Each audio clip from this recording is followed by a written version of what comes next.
Security, as well as state and treasury. The Senate has passed a funding package, but Nicole Killian reports it must be approved by the House. This measure has to clear a key hurdle in the Rules Committee, which is meeting later today, where really any one member, particularly on the Republican side, could put the brakes on this. But Speaker Mike Johnson is hopeful that this can move forward. He has indicated that a vote on the House floor could come as soon as Tuesday. President Trump says the Kennedy Center in Washington will close for 2 years for construction, revitalization, and what he called complete rebuilding. He says it will shut down for that work July 4th. Correspondent Nancy Cordes reports there are a lot of questions about what's being done. The president said that all the financing has been lined up, and we do know that Congress has already allocated about $250 million for deferred maintenance to the Kennedy Center. But is it going to cost more than that? We simply don't know right now. Authorities in Arizona are searching for the 84-year-old mother of Today Show host Savannah Guthrie. Nancy Guthrie was reported missing over the weekend. She was last seen at her home in the Tucson area.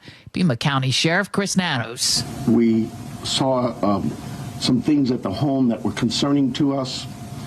We believe now, after we processed that crime scene, that we do in fact have a crime scene, that we do in fact have a crime, and we're asking the community's help. The Trump administration's launching a $12 billion critical and rare earth minerals stockpile. Stacey Lynn has that. The White House says the initiative is called Project Vault. It's designed to counter China's dominance of key minerals used in defense, clean energy, and advanced technology, and to limit Beijing's leverage in trade negotiations. The stockpile would be financed by a $10 billion loan from the Export-Import Bank, along with more than $1 billion in private investment. Jeff Gilbert reports a safety investigation into some Ford pickup trucks is being upgraded. The government's been looking into reports of sudden downshifts and even wheel lockups in 1.3 million F-150 pickups.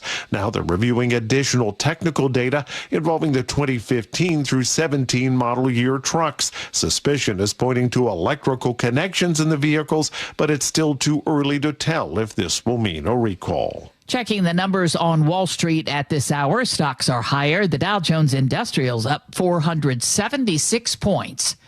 This is CBS News. Real crimes, real justice. Follow and listen to 48 Hours on the free Odyssey app or wherever you get your podcasts. Students at Rainier Beach High School returning to class 3 days after 2 teens are gunned down. More on that in a moment, but first, KIRO Newsradio traffic with Sully. And Frank, we're going to start down the Lacey area where we have about a 15-minute delay getting through the area because of a crash that's been over on the left-hand side for a little bit now.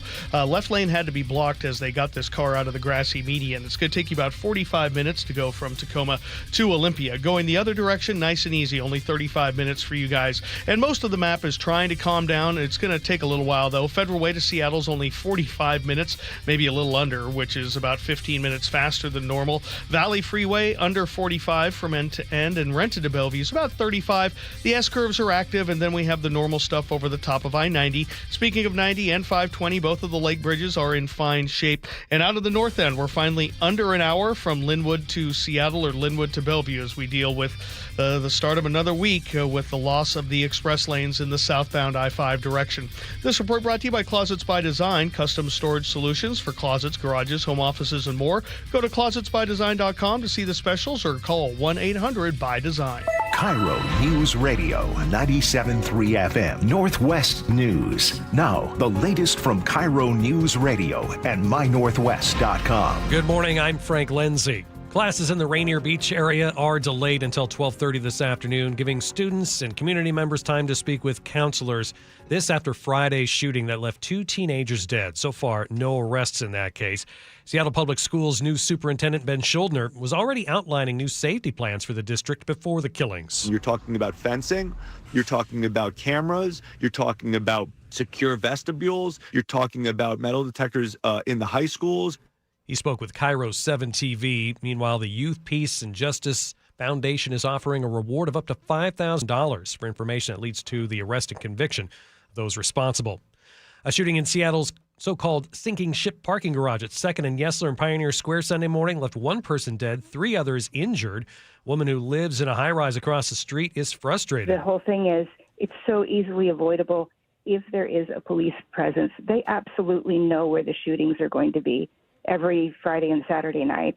Why can't they just be there and stop it? No suspects arrested in connection with that shooting.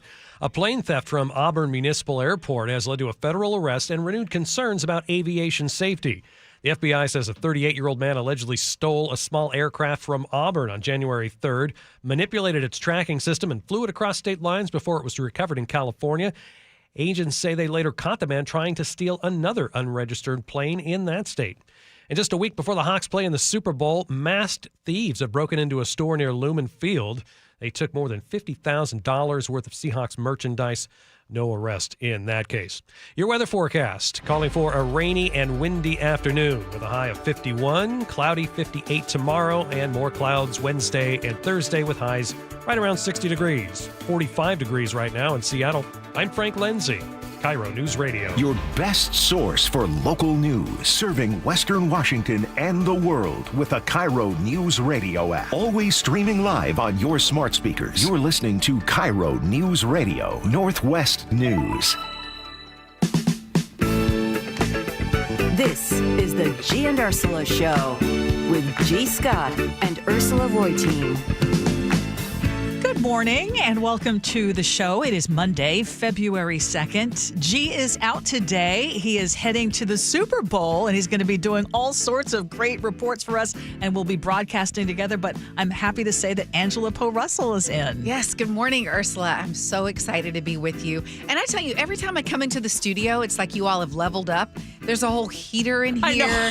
The lighting is gorgeous. There are new microphones. I mean, is this all like part of your, like, I'm Ursula? No, it has nothing, has zero to do with me, actually. It has to do with the fact that, we're all over social media now. All these, you are used to that kind of life. Anyone who sees my face on video will see why I loved being, first of all, in radio, and B, I forget that there are cameras. No, I forget there are cameras because I make the craziest faces.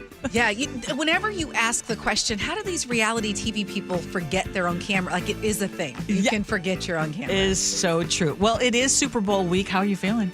I'm really excited. And is it bad that I'm also looking forward to food? Is that like No. I'm already... Food is like a necessity, and I say it's the main thing for me. It's at the kind Super of part Bowl. of the. I know it's Well, text us, KIRO News Radio text line. Our Muckleshoot Casino and Resort text line is 888-973-5476 888-973 KIRO. The Epstein files, Angela, are back in the spotlight. Some of the biggest names in the world are now pushing back hard. So at 9:30, we are going to dig into some of the new questions being raised about what these millions of pages of documents really show and what they don't. But of course, we're just at the very early stages of going through them. Our top stories now brought to you by Pendergast Law. As you heard in Frank's newscast, no arrests have been announced yet in that deadly shooting that killed 2 teens at a Rainier Beach bus stop in Seattle Friday afternoon. And as investigators continue searching for answers, a grieving community came together overnight. And I need you guys to tell us what you need to keep us safe because this gotta stop. We need police back in the schools. Who knows? Maybe somebody knew that there was a beef going on and they could tell the officer or whoever. Como 4 News reports more than 100 people gathered just blocks from where those teens were shot. Again, that was on Friday. Many of them were classmates from Rainier Beach High School. One mother who asked not to be named told the crowd that it was her only child and he's gone. And the school district has now asked the Seattle Police Department to beef up patrols in the area while investigators continue to look for suspects. But you heard some of the reaction in the soundbite, and one community activist saying we need police officers back in the school. I'm curious what your thoughts are as we yet again are dealing with another shooting near a school.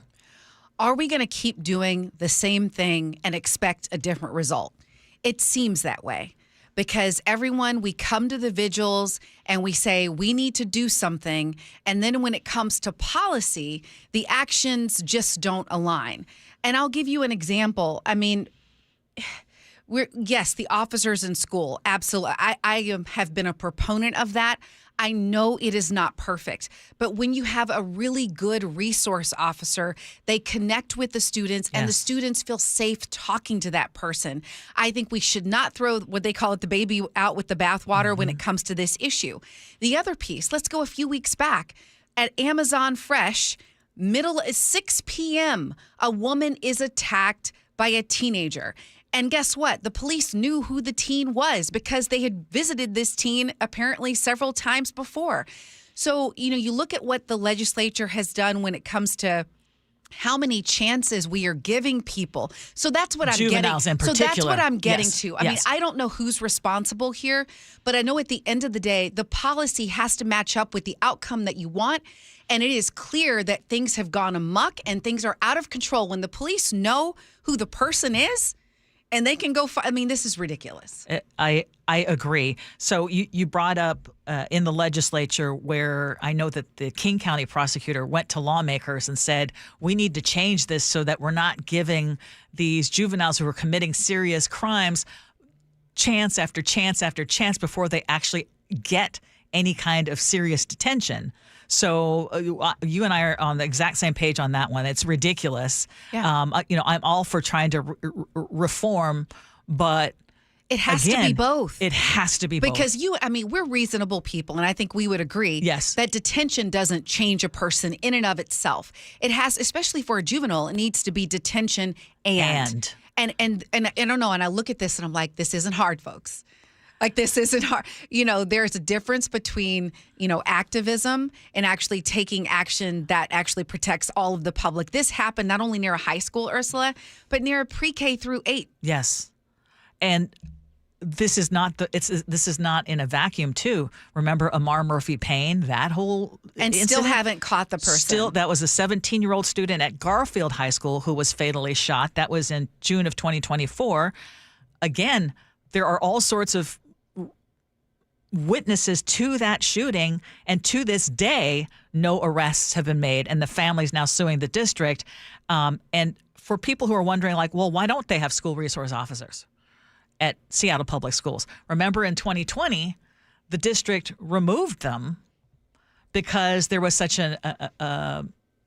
basically a community outpouring of, after George Floyd. It was like, we need to get them out because some students were saying we don't feel safe with the presence of officers.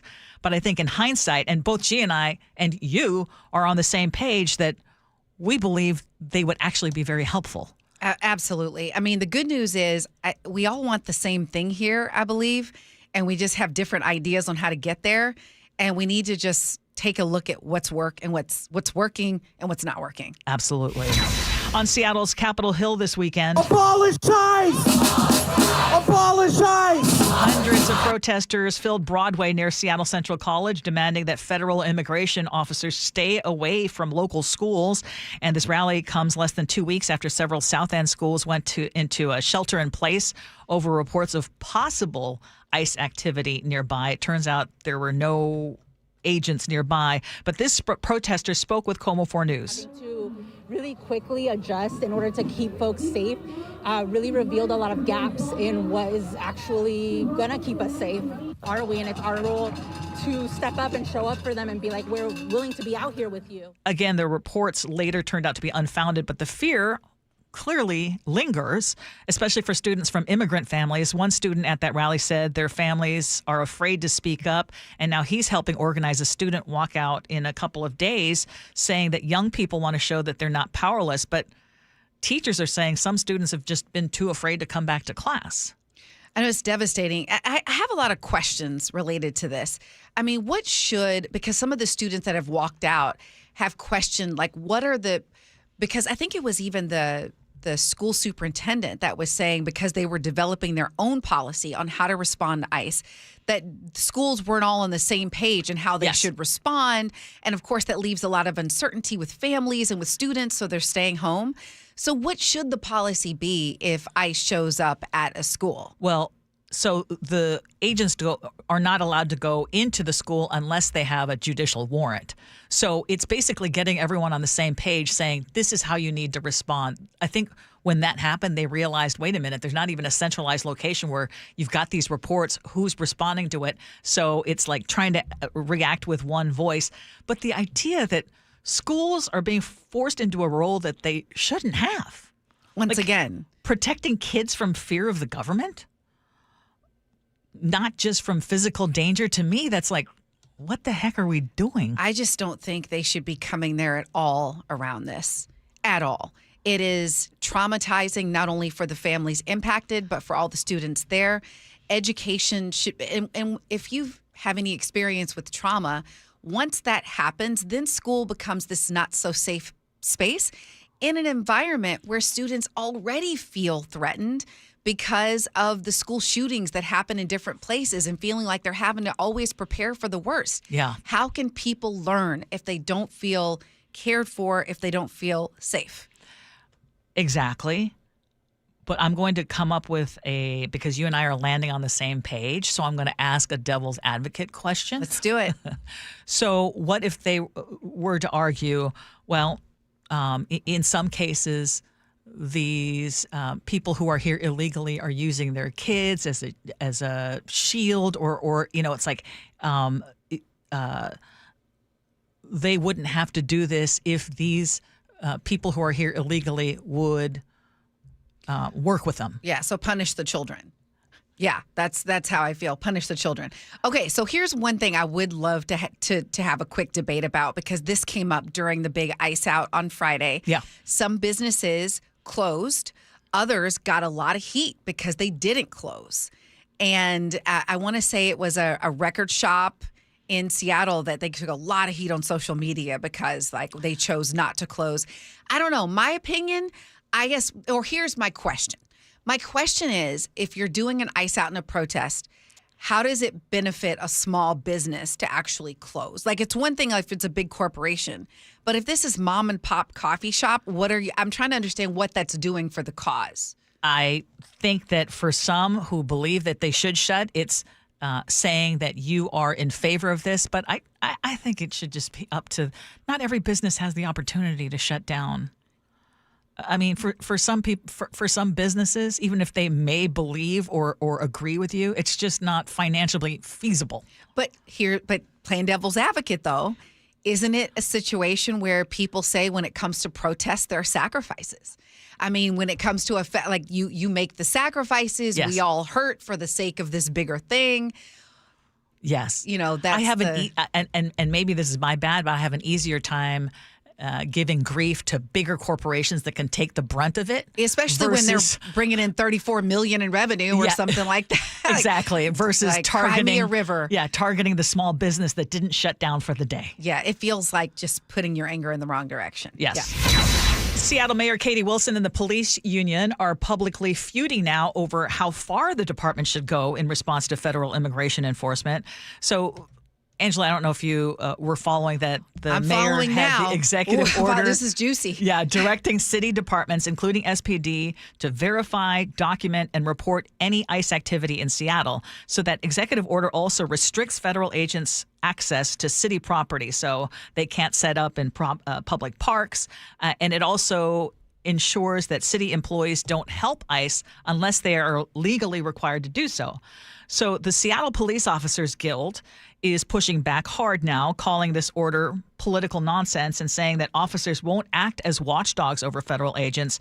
And the Guild argues that SPD should not be asked to question or interfere with ICE operations. Now, the mayor insists the order does not block federal enforcement. She says it simply clarifies the boundaries and wants to basically reassure fearful communities. But the Guild is saying this puts officers in the middle of a political fight. It does. And, I don't agree with Mayor Wilson on a lot of stuff, but I actually like her direction here. And I'll tell you why. Let's go back to the images in Minneapolis right now. And you were watching ICE agents create mayhem on the streets, attacking sometimes innocent civilians. Was there ever a time that you wondered, what should the police's role be here? Was there ever a time did you ever want, because I did. Yes. Because I was thinking, if I were in a city and had a local police department, I would wonder, like, if, their role, like, they're in our communities, they're part of us.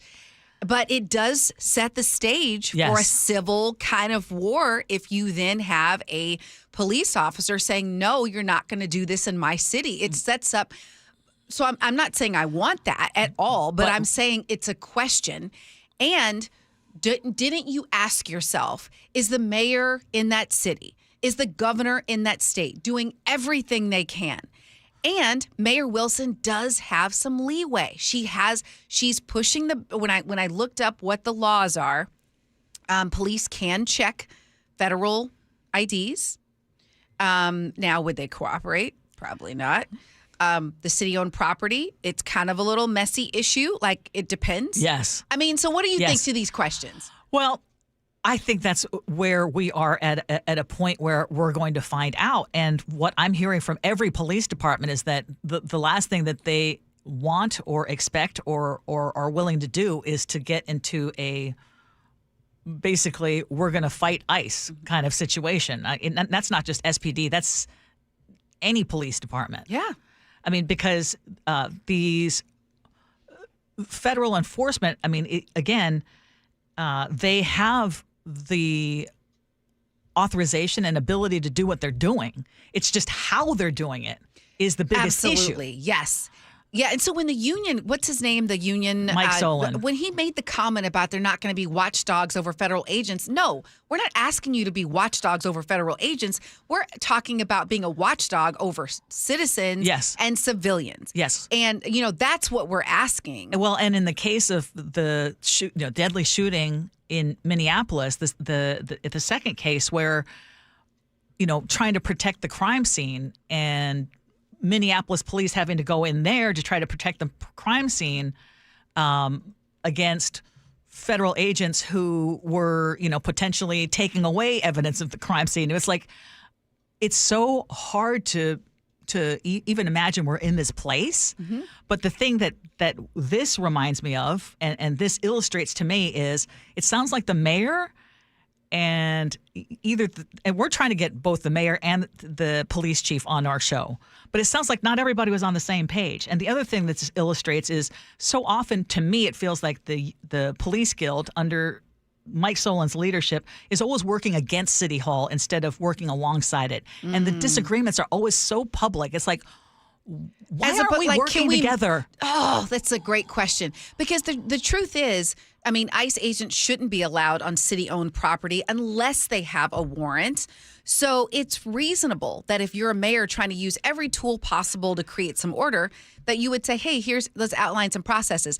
And if the Police Officers Guild says, you know what, we don't like this, let's go have a meeting with her how about you and just talk meet about it. Yeah, instead of publicly airing this garbage. And having these great sound bites of this is nonsense and political. No, it's not political. It's like we just saw it happen in Minneapolis. Exactly. And you would be irresponsible not to try to plan and have a plan in the event something like this happens. Why not tell us these are the things that we can do? This is where it's questionable gray area, and we need to figure out, how this works. But automatically, it just sounds like, no, we're not going to work with that. And you know what? Whether you like Mayor Wilson or not, more Seattle voters voted her in.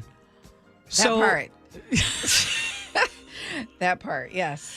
Okay, true. Still ahead, we are going to try to tackle some of the newly released information in the Epstein files. Yikes. How many million? It's millions of pages. Yeah, millions of pages. But according to the Justice Department, they're done. They're done. So how do you feel about that? Are they done? Yeah. In your mind? Text us, Muckleshoot Casino Resort text line, 888-973-5476, 888-973 KIRO. We'll be back right after this.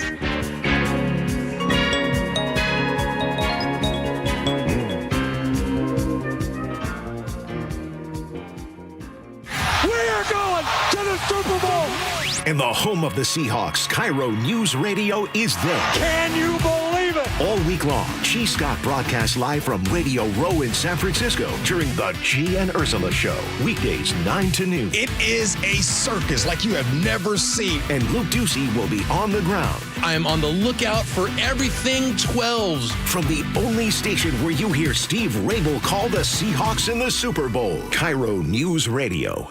I'm worried. About what? Water. Oh? Hot water, if you really want to know. Water heater worries? Worried it's wearing down. Running out? The hot doesn't last like it used to. So you're... worried. I got a guaranteed fix. Let me guess. A new water heater. Right, but... that's what worries me. Well, worry no more. Why? What you need is an Apollo Plumbing water heater. Because? We include Wrenchie's worry-free warranty. Wrenchie's what? Worry-free warranty. Which means? When it wears out, we replace it. No extra charge. As an A-List Club member, you're covered for life. For life? For as long as you're an A-List member, you get annual life-extending water heater flushes included. So it lasts longer. Right. And when it needs replacement, you're covered. With no worries. Because it's Wrenchie's worry-free warranty. What else would you expect from the Ready Right Now plumbers? Apollo Plumbing. Home of Wrenchie's worry-free warranty. What about tankless ones? Worry-free too. Gotta love that Wrenchie. ApolloPlumbing.com.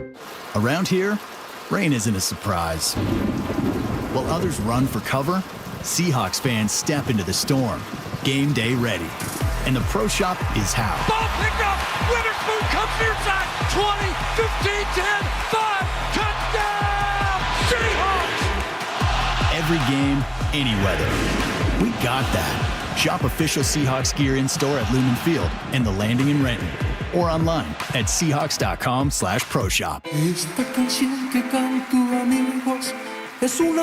Experience the iconic Mexican music group Bronco at Muckleshoot Casino Resort, Saturday, February 28th at 8 p.m. They've sold more than 20 million albums and performed for audiences all over the world. Now Bronco is bringing their modern take on regional Mexican sound live to Muckleshoot Casino Resort. Tickets are on sale now at muckleshootcasino.com. At Les Schwab, we've been changing the tire game for more than 70 years. We design our own exclusive tires to give you more tires made for the roads you drive, less compromise. All backed by America's best tire warranty included in every tire we sell. It's more unbeatable tire warranty, less charging you extra, like the other guys. It's all about you getting more from less. Stop by or book an appointment at leschwab.com. Every season is a little bit different here in Washington, but I'll tell you what, the amount of rain never seems to change in the winter, and we have sure gotten a ton of it this season. All that rain, all that water, it's all got to go somewhere. And if it makes its way into your crawl space, that's when it can create all sorts of problems, including real structural damage, which could really affect your home. But more importantly, for the health of your family, the water in that crawl space could create toxic mold, and that has serious health repercussions. Thankfully, we have Crawl Pros. They can come in and keep your crawl space dry, install a sump pump and drainage, and reroute that water back out and away from your home. They'll also take care of any mold that may have been created. Don't take the risk. It's too important. The best way to learn if you have any water is to ask Crawl Pros to visit your home and inspect your crawl space for free. Crawl Pros will go where you don't want to. So if you're worried about water damage, mold, insulation issues, or anything else related to your crawl space or attic, call Crawl Pros or visit crawlpros.com. Ever wonder how much energy it takes to power your life? Streaming shows, running appliances, even using AI to plan your next trip? A lot, and it's growing fast. So we need more energy, and it has to be clean and reliable. Exactly. That's why Energy Northwest is exploring new ways to keep power flowing sustainably to meet the rising demand. All this new technology is exciting, but we need the energy to keep up. And Energy Northwest is making it happen. Where do I learn more? Energy-Northwest.com. Energy Northwest, powering our clean energy future. For nearly 50 years, over 90,000 homeowners have trusted Home Comfort Alliance, including me. John Curley here. Save up to $2,000 on a new Lennox heating and cooling system. Schedule your free consultation at HomeComfortAlliance.com. Call the comfort people at Home Comfort Alliance. Guys, did you know your testosterone level impacts your energy, libido, sleep, weight, hair loss, mood, and even ED? And right now, Revive Men's Health Seattle will check your testosterone for free. They've helped thousands of men since 2011 feel and perform better. They're so confident they can help you, they even guarantee it. Schedule your free testosterone test, exam, and consultation today. Call 206-529-1111. That's 206-529-1111. Or visit ReviveMen'sHealth.com. You know what? Let's throw a party this year for the big game. Hey, we can invite our friends over and all take turns yelling at the TV during the game.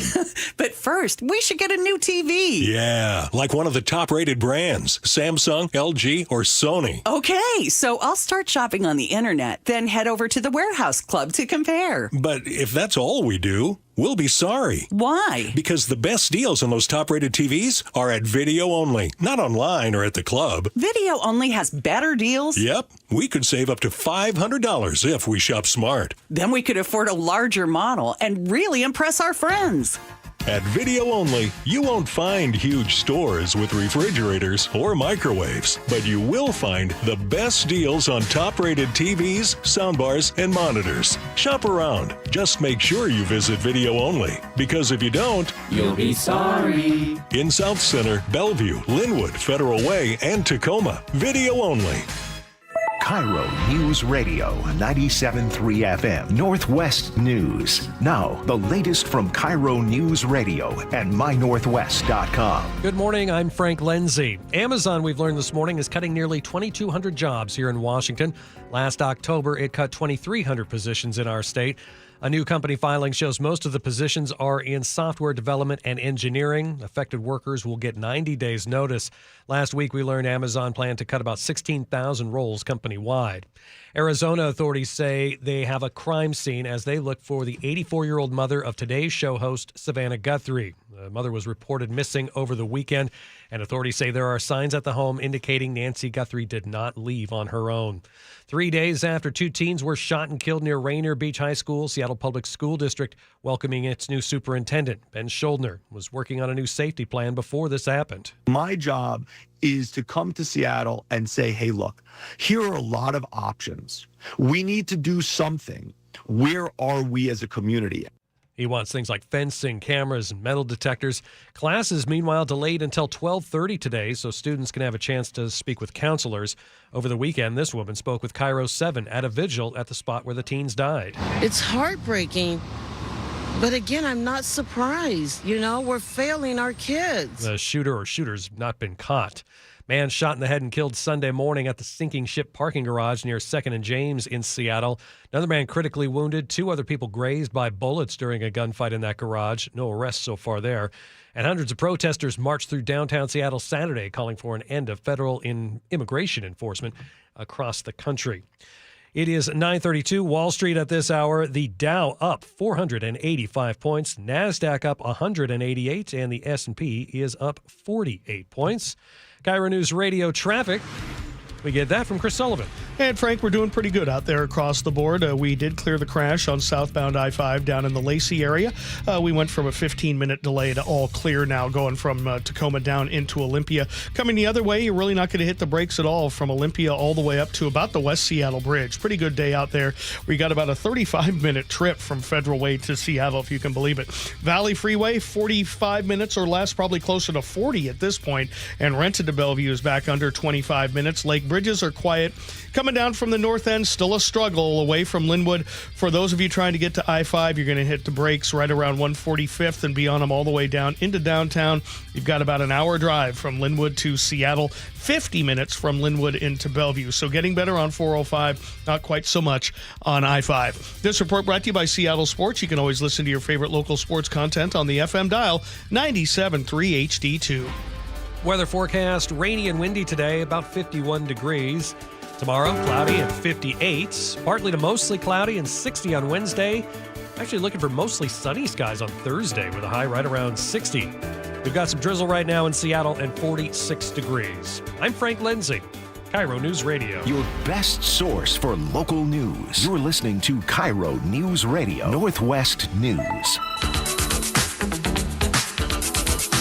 This is the Gee and Ursula Show. Gee is out today. He's heading to the Super Bowl, and Angela Poe Russell is in. On Friday during our show, the Department of Justice held a news conference to announce the release of millions of documents related to their investigation into Jeffrey Epstein. Yes. And this broke while you were on the air on Friday. And so, we're nowhere near the bottom of it yet as I see it. Yes. But we're talking about some of the familiar names that came up. President Trump, former President Bill Clinton, Bill Gates, for very different reasons, different contexts. What matters now is separating implication from fact as we begin to understand what these files actually reveal. So here's CBS News White House correspondent Ed O'Keefe. The files reveal hundreds of references to President Trump, who's never been charged with any wrongdoing.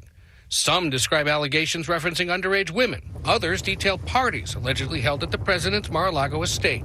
A 2012 email details the possibility of Epstein going to Mar-a-Lago after Christmas. That's several years after Trump claims he and Epstein ended their friendship. I haven't spoken to him in probably 15 years or more. In a 2016 deposition, Epstein is asked several questions about former President Bill Clinton flying on his jet and whether he was accompanied by 2 young women. Epstein answered fifth to each question. Clinton has denied any wrongdoing. In another email exchange, Epstein writes to Microsoft founder Bill Gates about helping Bill to get drugs in order to deal with consequences of sex with Russian girls. Gates' ex-wife told CBS News her then-husband's relationship with Epstein played a role in their divorce. Epstein, in an exchange with Elon Musk, discusses sending his helicopter to take him to his island. Musk asking what day, night, will be the wildest party. Danny Bensky, who said she was abused by Epstein in 2004 at age 17, believes the Justice Department is withholding information. So I think that the release right now is being sold as transparency, and it is not transparent at all. I think it 100% protects the perpetrator. Deputy Attorney General Todd Blanche. We didn't protect or not protect anybody. I mean, I think that there's a hunger or a thirst for information that I do not think will be satisfied by the review of these documents. A spokesperson for Bill Gates calls the claims against him, quote, completely false. No comment yet from Elon Musk. The White House says there are several, quote, sensationalist claims against the president, and the Justice Department says it withheld about 200,000 documents for various legal reasons, and that their review of the Epstein matter is now complete. Forgive me as I speak because I'm going to try not to physically get ill because that's what I feel like doing right now. I mean, what a bunch of crap in some of this. And first, I just want to point out something that's really important here. So we talked about dozens of Epstein victims' names that were not redacted, that were actually made public several times. And to show you that, in my opinion, this appears intentional, this was in the Wall Street Journal, and they actually point to the actual email. So I actually was able to see it. There's an exchange between a victim and this modeling scout who recruited her into the Epstein universe. And the scout's email address is redacted, but not her name. Victims being victimized again is essentially what it is. I mean, Todd Blanche says your curiosity won't be satisfied with the release. I think that is the understatement of the century. First of all, need to point out a few things. Let's go. Todd Blanche is also a longtime personal defense attorney for President Trump. Okay, so wait a minute. So Todd Blanche, who is actually in this role yes, of he's investigating overseeing this case. So he has a clear conflict of interest, first of all. So the president's longtime defense attorney is doing one of them. Yes. One of them, yeah. Yes. Okay, so that should alone undermine your confidence when he's answering the questions and saying, nothing to look here. Look, we're just releasing this. We've gone through it all, and case is closed. You know, and there are still things that have not been released, they say, for investigative purposes. But remember when Pam Bondi, the Attorney General, was initially saying, yeah, I've got those Epstein files on my desk. Like, there's something in here. And then all of a sudden it's like, well, yeah, we're done. There's nothing really in here. No new charges does not mean nothing happened. And I feel horrible for these women who were children when they were abused, who yet again are not having justice. They're not seeing justice. And many of these potential crimes are decades old. Some people are dead. The statutes of limitations apply. But you get this massive document dump. I mean, did we get any explanation as to which leads were pursued and which ones were dropped? Yeah, I don't know about that part, but I do know this was, to me, one of the more telling things. So part of what came out in the documents is an email from one FBI agent to a colleague. And in this email, he lists the names of men who have been brought up in this tip line. And to be specific, this is the FBI's National Threat Operations Center in West Virginia. So this colleague is sharing a list of names of that have been mentioned on this tip line in connection with this case. And Donald Trump was one of them. And I don't have the full list in front of me, but he was one of them. And in this case, the person that called in did not, for several of these people, did not cooperate, which is common for alleged victims. Oh, absolutely.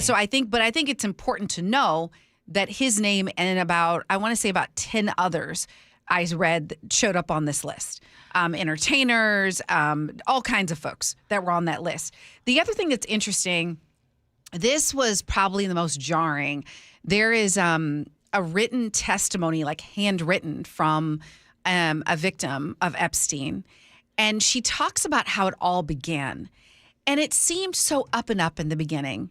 You know, Ghislaine Maxwell says, oh, let me get your mom's phone number. I'd love to connect with your mother.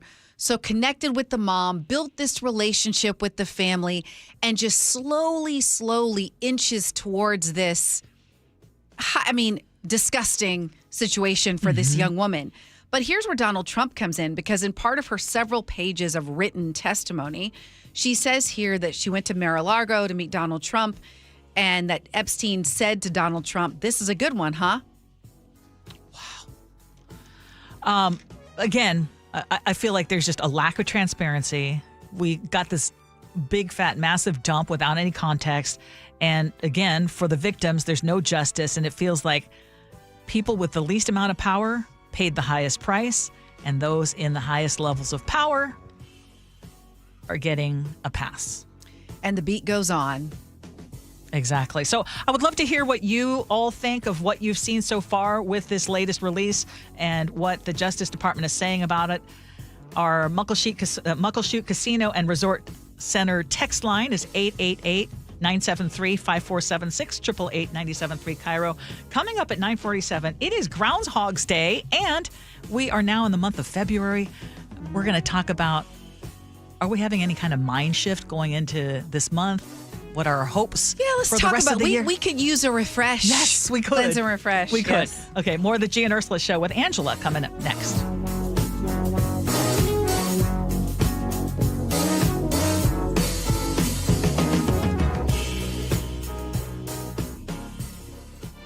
Doubted. More questions about Sam Darnold. Underestimated. I would say 10-7. Questioned at every turn. The question mark on this team is the offensive line.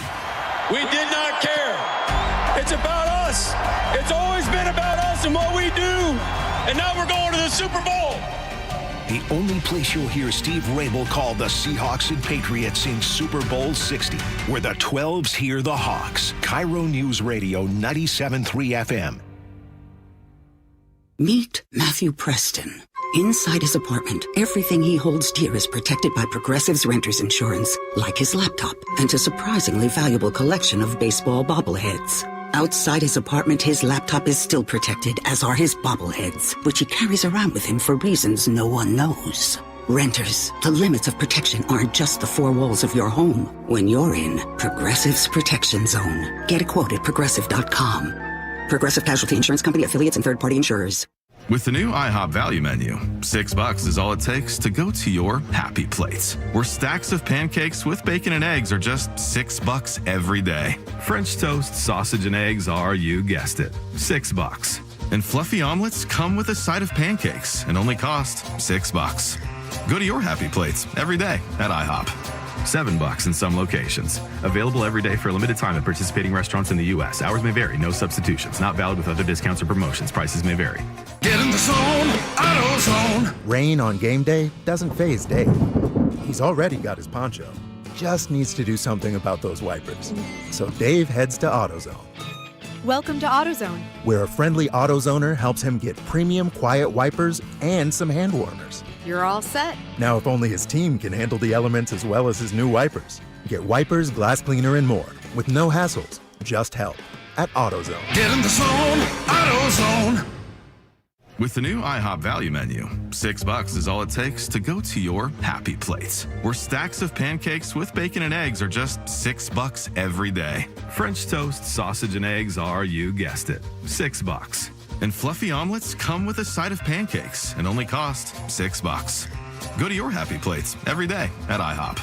$7 in some locations. Available every day for a limited time at participating restaurants in the U.S. Hours may vary. No substitutions. Not valid with other discounts or promotions. Prices may vary.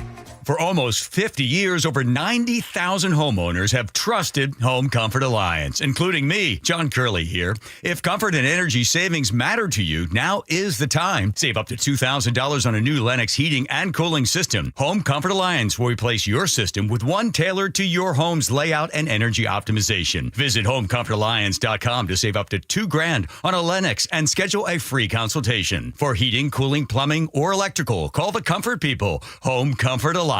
If you've been injured in a car accident, you have two choices: handle everything yourself or hire an experienced attorney. Go it alone, and you'll be on the phone with insurance adjusters, chasing medical records, fighting for lost wages, and trying to figure out what your case is really worth. Hire the right attorney, and they take all that off your plate so you can focus on getting better. Harold Carr Law Offices has a dedicated team of 48 people and more than 35 years of experience handling car accident cases right here in our community. Harold Carr Law Offices handles big cases and small ones while still treating their clients like family. Here's the difference they make. They save you time, reduce your stress, and get you significantly more money than you'd ever get on your own. Harold Carr Law Offices fights for you at no out-of-pocket cost to you. If you're in a car accident, call them right away. Visit carlaw.com. 2 R's in car. Car accident?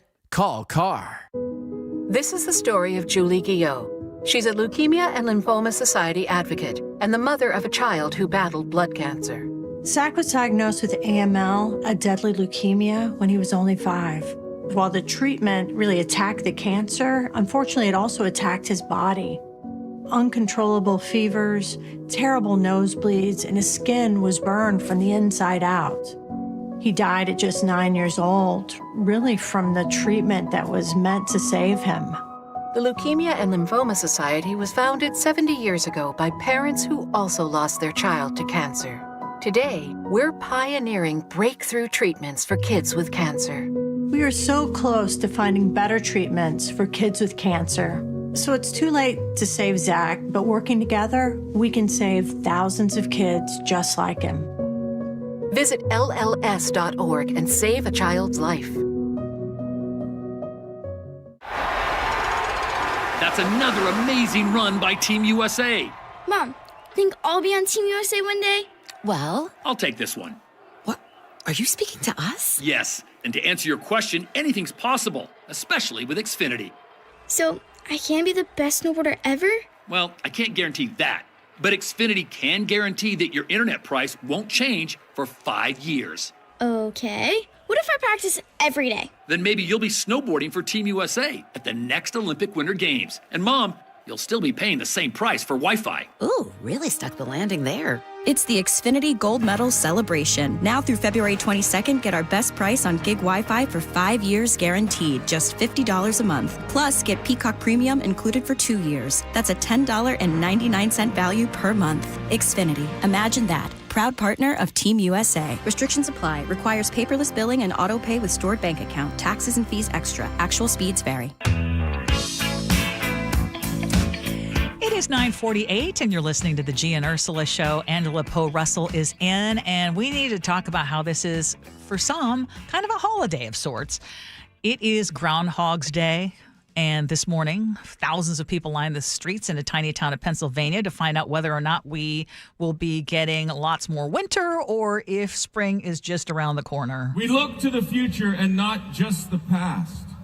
So I suppose this party could use a forecast.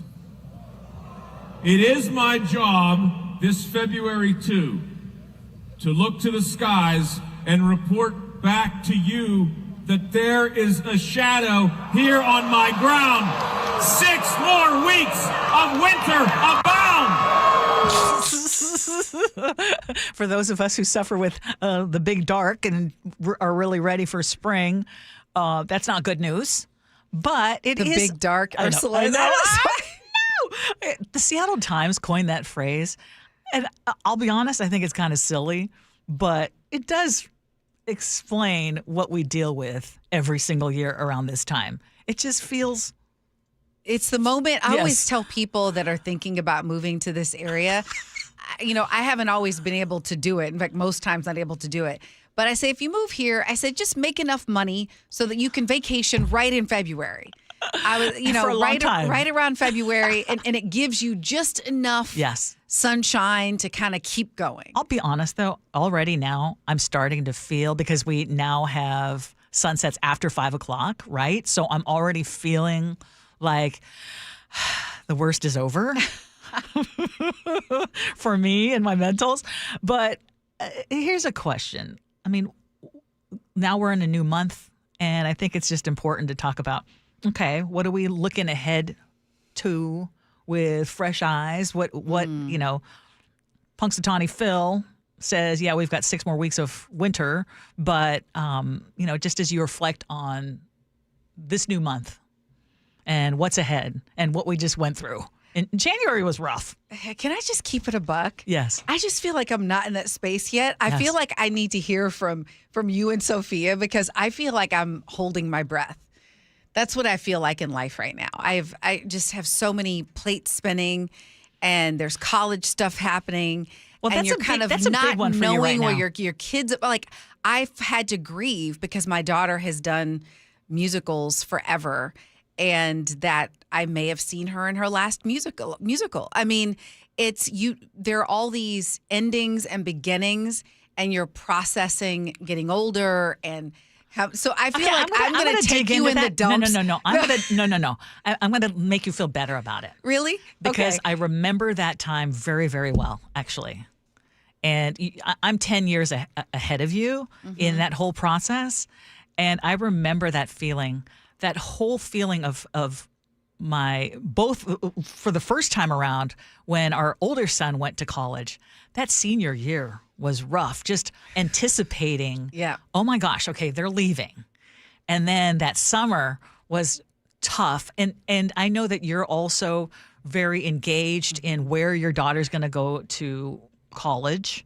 For those of you who aren't fully aware, Angela's daughter, your daughter is like phenomenal in all areas, and she is going to have so many options. But with that comes a lot of pressure too. Yeah. You hope they have options. I mean, these days you can be, as many of you know, you can do all the things, your SAT, your GPA, and it's like, yeah, it's college. It is. I know you're competitive. You're trying to play it down, but I know that you're very vested in this, and understandably so. But as much as this time kind of hurts a little bit, because you're just, especially this is your youngest, right? So, because I went through that too. And when I realized, wait a minute, I am going to be an empty nester. And it's just months away. It's just months away. And the thing that I want to tell you is they always come back. Like, I don't mean physically. It's going to be different. But the connection that you have is going to change, but it's still going to be a great connection. Yeah. And I Thank say you that for just saying because it can feel just very it's a lot. It feels like sad. I'm losing. Yeah. It feels like a loss. You seem very vibrant and happy, and so I know there's another side. Oh gosh, yeah. There's another side. I just gotta get there. Yeah. But sorry to take y'all into dumps. But you asked me a question. I didn't know how to just fake like. No, oh yes, let me thing- be optimistic for spring. The last thing you want to be is fake. Well, Sophia, I know this was kind of important for us to talk about it. Like, how are you doing going into this month? Yeah, I mean, I feel like February is super monumental in a lot of ways, because I think in January people put a lot of expectations on themselves for the start of the new year, but we're all tired, and it's been a very exhausting start to the year. And so I kind of always look at February as a way to be like, okay, we kind of had a month to kind of get ourselves Find our together. feet. I like that. Okay. Now the year is actually starting. What are your goals? What do you want to accomplish? I like that. And, how do you plan to achieve it? So that's kind of how I look at it. And I kind of think of the groundhog as kind of being like, all right, so it's going to be winter. All right, that's fine. Yes. I need to hunker down. What kind of mentality do I need to take things a little bit slower for the next 6 weeks and not put too much pressure on myself? See, That now sounds so I love healthy. that. It does sound really What about healthy. you? What's your mindset going in?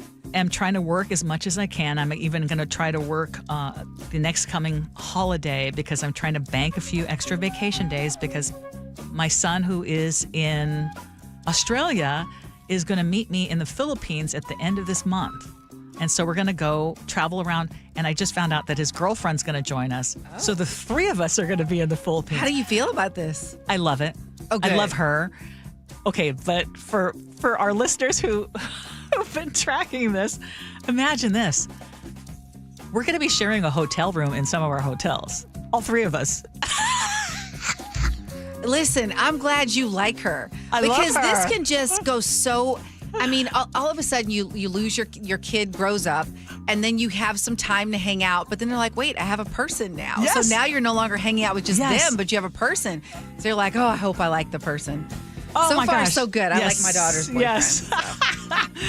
Okay, and then Bernie That's and fun. Squim, I love this. Dearest Ursula, much like Pike Place and Fresh Friday. Notice he said Fresh Friday? Yeah. He said it is just Groundhog Day. Bernie, you're correct, and I'm sorry that I put a little apostrophe S on there. Okay. Still ahead, we'll have more of the Gee and Ursula Show coming up.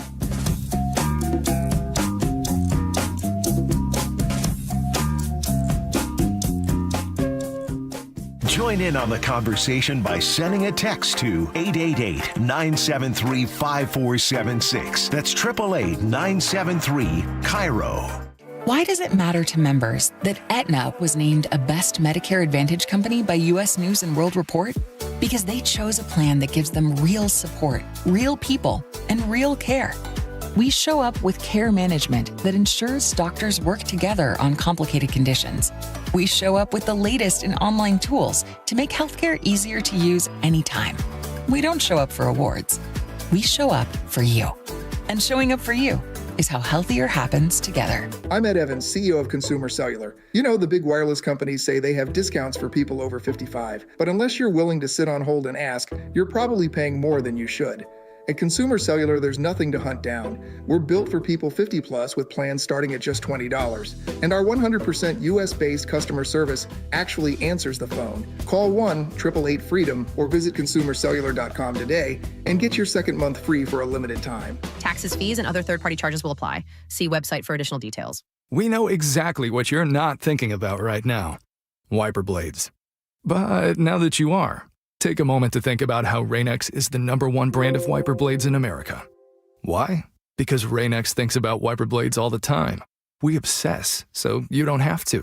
Simply install our blades and then think about literally anything else. So choose Rain-X, America's #1 wiper blades, and then go back to not thinking about wiper blades. Rain-X.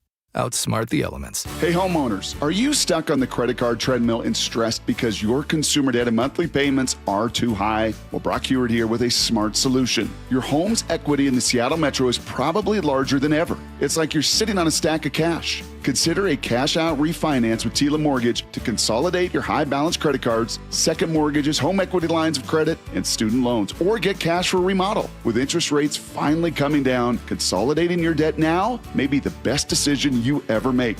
With excellent client reviews and trusted in Washington for over 25 years, Tila has competitive rates on refinance, purchase, or reverse mortgages too. Tila, spelled T-I-L-A, is a name you can trust for truthful, honest, and ethical advice for all your mortgage needs. Call Tila Mortgage today, 206-766-8888. That's 206-766-8888 or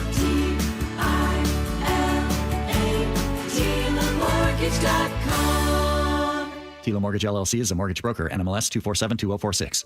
Ah, the internet. A place where your curiosity can flourish. Unless malware gets in the way. It's a place that can surprise you with phishing websites and trackers. The internet is wonderful, but you must protect yourself online. Protect yourself online with NordVPN. Tech Radar named it the #1 VPN in 2025. A single NordVPN account secures up to 10 devices. What else? This cybersecurity tool also encrypts your browsing. NordVPN's Threat Protection Pro feature helps you block malware, avoid phishing, and stop digital trackers. NordVPN scans the dark web to check that the information associated with your email address is not exposed. Just a few clicks and you're safer online. Browse with more peace of mind. Get the best deal at NordVPN.com. Old windows cost you money and security. Lake Washington Windows and Doors installs energy-efficient, high-security windows that lower your bills and increase protection. With leak armor installation and lifetime warranties, you're protected for life. Choose LakeWashingtonWindows.com today. 6 days until Super Bowl 60. The only station where you hear Steve Rabel call the Seahawks in the Super Bowl. KIRO FM and HD1, Tacoma, Seattle. This is CBS News on the Hour, your home for original reporting. I'm Cammie McCormick. The dangerous cold continues in the south and the unusual snow. In Wilmington, North Carolina, this man is enjoying it while he can. We get a snow day in the port city. You don't get this very often, so why would you want to sit inside when you can be out enjoying all of this? More snow is in the forecast for parts of the south this week. Authorities in Arizona are now investigating the disappearance of Today Show host Savannah Guthrie's mother as a crime. The 84-year-old has been missing since the weekend. CBS's Anna Schechter has more on the search. They need the public's help. They are asking neighbors to review their surveillance cameras, any kind of doorbell cam that they might have, to try to find any clues. The FBI is assisting the Pima County Sheriff's Department at this time with this search. They have an aerial search going on, drones. After the Justice Department's release of more Jeffrey Epstein files far beyond the December deadline, the department says it's done its job. Scott McFarland reports critics argue otherwise. This release on Friday, rather than extinguishing a fire that is burning inside the administration, has poured kerosene on a fire that is burning inside the administration. This is going to become a chronic, if not growing issue, because the administration is being accused of withholding way too much. In the Middle East today, there was a limited opening of the Rafah border crossing between Egypt and Gaza, a mostly symbolic step, but key to the ceasefire agreement. And Stacey Lynn reports the president's envoy, Steve Witkoff, is heading to the region. The visit comes amid rising regional tensions and as Washington pushes diplomatic efforts tied to Iran and the ongoing Gaza conflict. The meetings are expected to focus on security cooperation and advancing negotiations aimed at easing the crisis. NASA's getting ready to launch a mission to the far side of the moon, the first of its type in more than 50 years. Peter King reports on the preparations underway. NASA calls it a wet dress rehearsal because the simulated countdown includes pumping more than 750,000 gallons of super cold fuel into the giant rocket that'll send Artemis 2 into Earth orbit and then to the moon. Late this morning, NASA's launch manager gave the go-ahead to load it up with fuel. The practice countdown simulates launch day conditions, but without the crew on board, giving flight controllers time to work out any problems. It's supposed to end at 33 seconds before launch. Peter King, CBS News, Orlando. The crew has spent years training. It could happen as soon as February 8th. On Wall Street at this hour, stocks are higher. The Dow Jones Industrial's up 511 points. This is CBS News. Real crimes, real justice. Follow and listen to 48 Hours on the free Odyssey app or wherever you get your podcasts. We're learning more about the Amazon positions that are going to be cut over the next couple of months. More on that in just a moment. But first, KIRO News Radio traffic with Chris Sullivan. And this report brought to you by the Pro Shop. We're slowly but surely getting better, especially out of the north end. Travel time has come down significantly over the last half hour. Back down to about 45 minutes from Linwood to Seattle or Linwood to Bellevue. Still 20 minutes slower than we used to get before the new configuration with the express lanes, but overall not too bad. Through that actual construction zone, northbound I-5 past the past the 520 bridge across the Ship Canal, we've got about a 2 or 3 minute delay. That's it. Nothing too bad. And then Federal Way to Seattle is running 35 minutes. 35 is what you need from Puyallup to Renton. Renton to Bellevue is pretty quiet. Under 20 minutes there. The lake bridges are quiet as well. Gear up for the Super Bowl. Shop postseason gear in store at Lumen Field or the Landing in Renton. KIRO News Radio 97.3 FM Northwest News. Now, the latest from KIRO News Radio and mynorthwest.com. Good morning, I'm Frank Lindsay. Amazon is cutting nearly 2,200 positions here in Washington. It cut more than 2,300 last fall. This new round primarily targets software development and engineering roles in Seattle and Bellevue. Affected workers will get 90 days notice. King County hit a record for evictions in 2025. Seattle Times reports eviction filings in King County went up 12% to more than 8,700 last year. Snohomish County was up 16%, and in most cases, this was because of unpaid rent. Today marks the first day for Seattle Public Schools Superintendent Ben Schuldner. He takes over 3 days after 2 teens were shot to death near Rainier Beach High School. I would say the question is, what is our hope? What is our work? What are we going to do? Because as a society and as a school district, it is about the we. It is about us collectively. At a vigil over the weekend, local pastor Lawrence Willis offered a prayer for grieving friends and classmates. We're going to move forward together. We're going to move forward in unity and strength. One man is dead, another critically hurt after a gunfight inside the sinking ship parking garage downtown early Sunday morning. Seattle police say 2 groups opened fire on each other near 2nd and James. 2 other people were grazed by bullets. No arrests made in the shooting itself, but police say they did arrest a couple of people following disturbances at the scene of that incident. Your weather forecast is calling for a rainy and windy Monday, 51 degrees this afternoon. We dry out tomorrow, cloudy skies, 58 degrees, partly to mostly cloudy on Wednesday with a high of 60. And then mostly sunny skies in Thursday's forecast. Again, should hit about 60 degrees. Right now, cloudy and 46 in downtown Seattle. I'm Frank Lindsay, KIRO News Radio. Your best source for local news, serving Western Washington and the world with a KIRO News Radio app. Always streaming live on your smart speakers. You're listening to KIRO News Radio, Northwest News. This is the Gee and Ursula Show with G. Scott and Ursula Reutin. Welcome. Happy Monday to all of you. It is February 2nd, and G is out today, but Angela Poe Russell is in. Good morning. Good morning, Ursula. We have another very busy hour coming up at 10:30. We are going to talk about food delivery and how that is reshaping mealtime, especially among our younger generation. Oh, yes, and I have a new story about that. Fresh, hot off the presses. Okay, perfect. 888-973-5476, 888-973 KIRO. That is the Muckleshoot Casino and Resort text line. A couple of folks told me that they were not able to listen to our podcast over the weekend. So if you are among those who are wondering about the podcast and what's happening with our show, we're trying to get to the bottom of that, but it should be corrected soon. But again, thank you. Love it when people tell me that they can't listen live, so then they listen to our podcast. Oh, which is I'm amazing. one of those people, if I don't get it, I will text Chef and I'm like, Chef, where is the pot? Where is the episode? I love it. Yeah. Okay, speaking of Chef, he is off for a couple of weeks, but he will be coming back. So want to let y'all know that because a couple of folks are also asking about that. Yeah. And we're all about the transparency. Okay, let's get to it. What's new at 10? I don't know about you, Angela, but I spent a lot of the weekend reacting to reports of the Seahawks being sold after the Super Bowl. A lot of people are like, oh my gosh, have you heard? Oh my, and I think automatically people are like, we're going to lose the Seahawks just when we get to this point. Okay.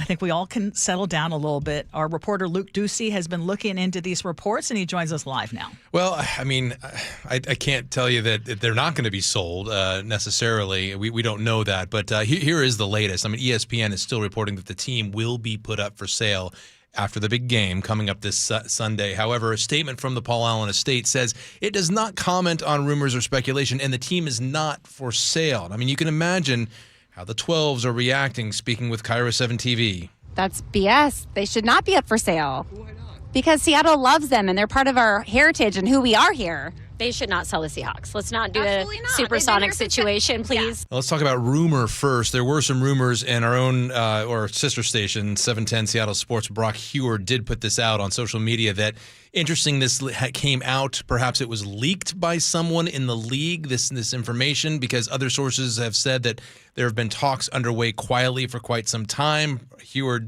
suggesting that maybe the Patriots put that out there as a distraction for the team. Oh, that I hadn't that's even a good considered theory. That. Absolutely. Now, the team has been controlled by Jody Allen since the 2018 death of her brother and former owner Paul Allen. Allen always wanted, and everyone knows this, he's always wanted to eventually sell the Seahawks with all those proceeds going to charity. I mean, the Allens are in the process of selling the Portland Trail Blazers right now as well, but there are a couple things to note here. If you were wondering, like I was, curious that Jody Allen raised the 12 flag during the NFC Championship game. Oh, yeah. It made it a little more clear to me, like, why she was the one who did it. Last chance to do that, perhaps. If you are going to sell a franchise and maximize your profits, now is the time to do that because they're in the Super Bowl. Right. It's another thing, but there's this as well. This makes you go, huh, I think. ESPN says the team will be put up for sale. The estate says the team is not for sale. Both of those things can be true at the same time. That's exactly right.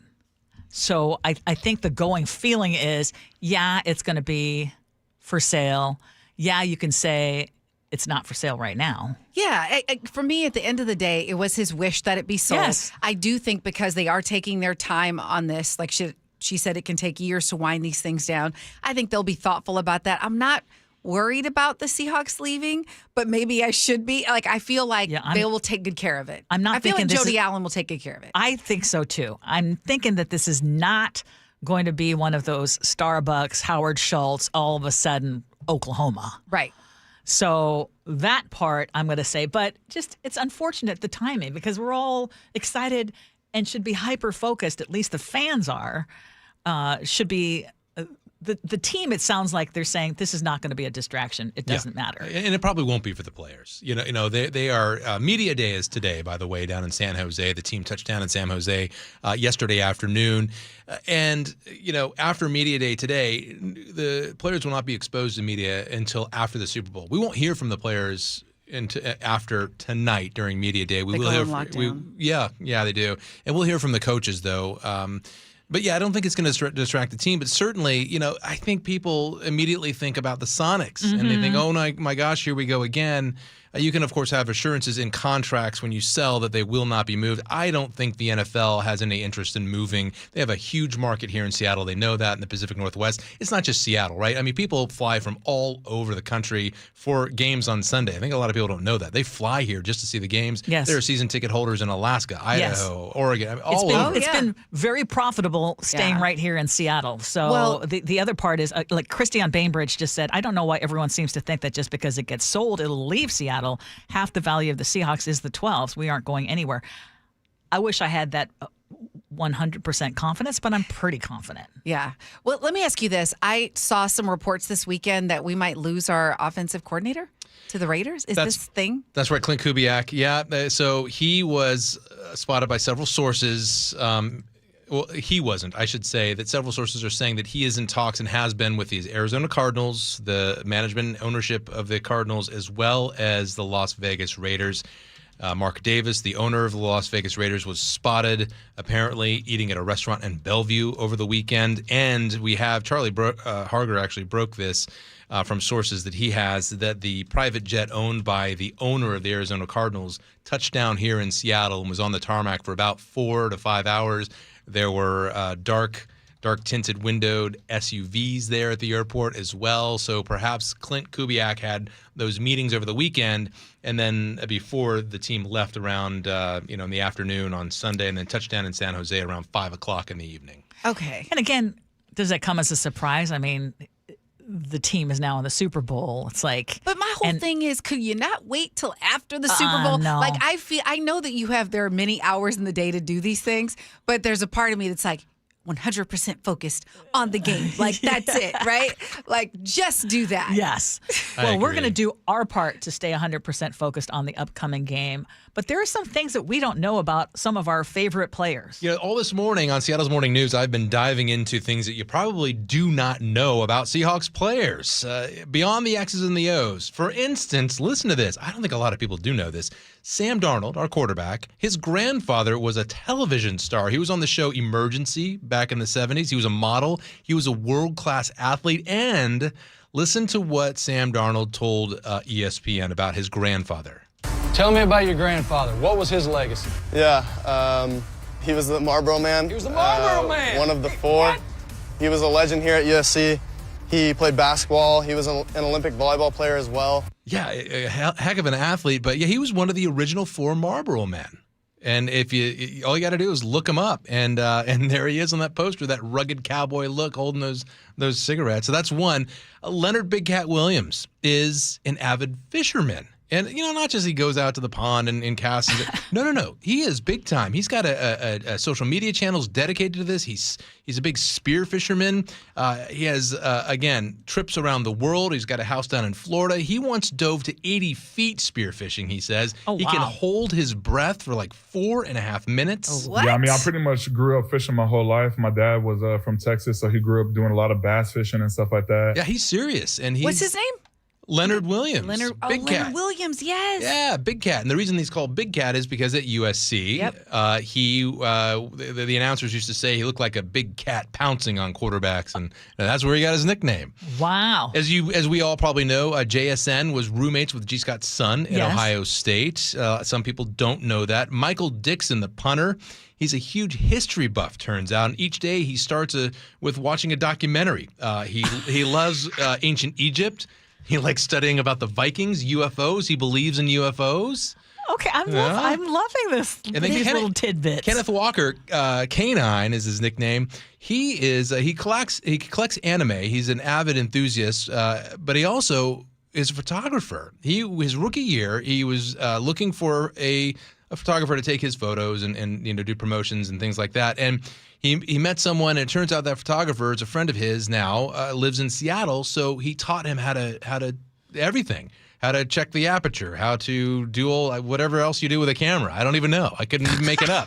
Well, this is what I love that's about what he does. This is what I love about the Super Bowl because we get all these stories. Like one of my favorite parts of the Super Bowl is watching the hours before. Yes. And hearing all these stories about people and just feeling like I get to know them better. So this is amazing. Yeah, it does. We've gotten to know these players for who they are a little bit off the field, and especially on the field, they are really bonded. They are really tight. And then when we hear stories like this, man, we love their stories, and it just makes us just root for them even more, doesn't it? Absolutely. Okay, Luke, you are going to be at Media Row, right? Are you going to be? You're going to be covering the events leading. Yeah. So tell us what your plan is. I am heading down to the Super Bowl on Thursday. Let's go. So let's go Hawks. Let's hope it's better than the last time we went to the Super Bowl. It will be. I think we're going to win this game big time.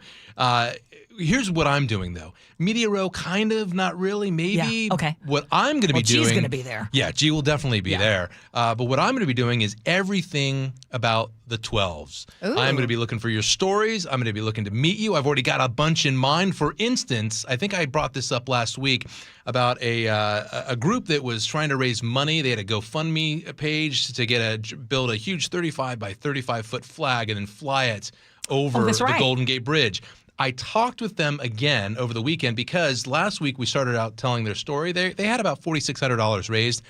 They're almost at $20,000 now. Nice. The 12s and how much have come do they through. Need?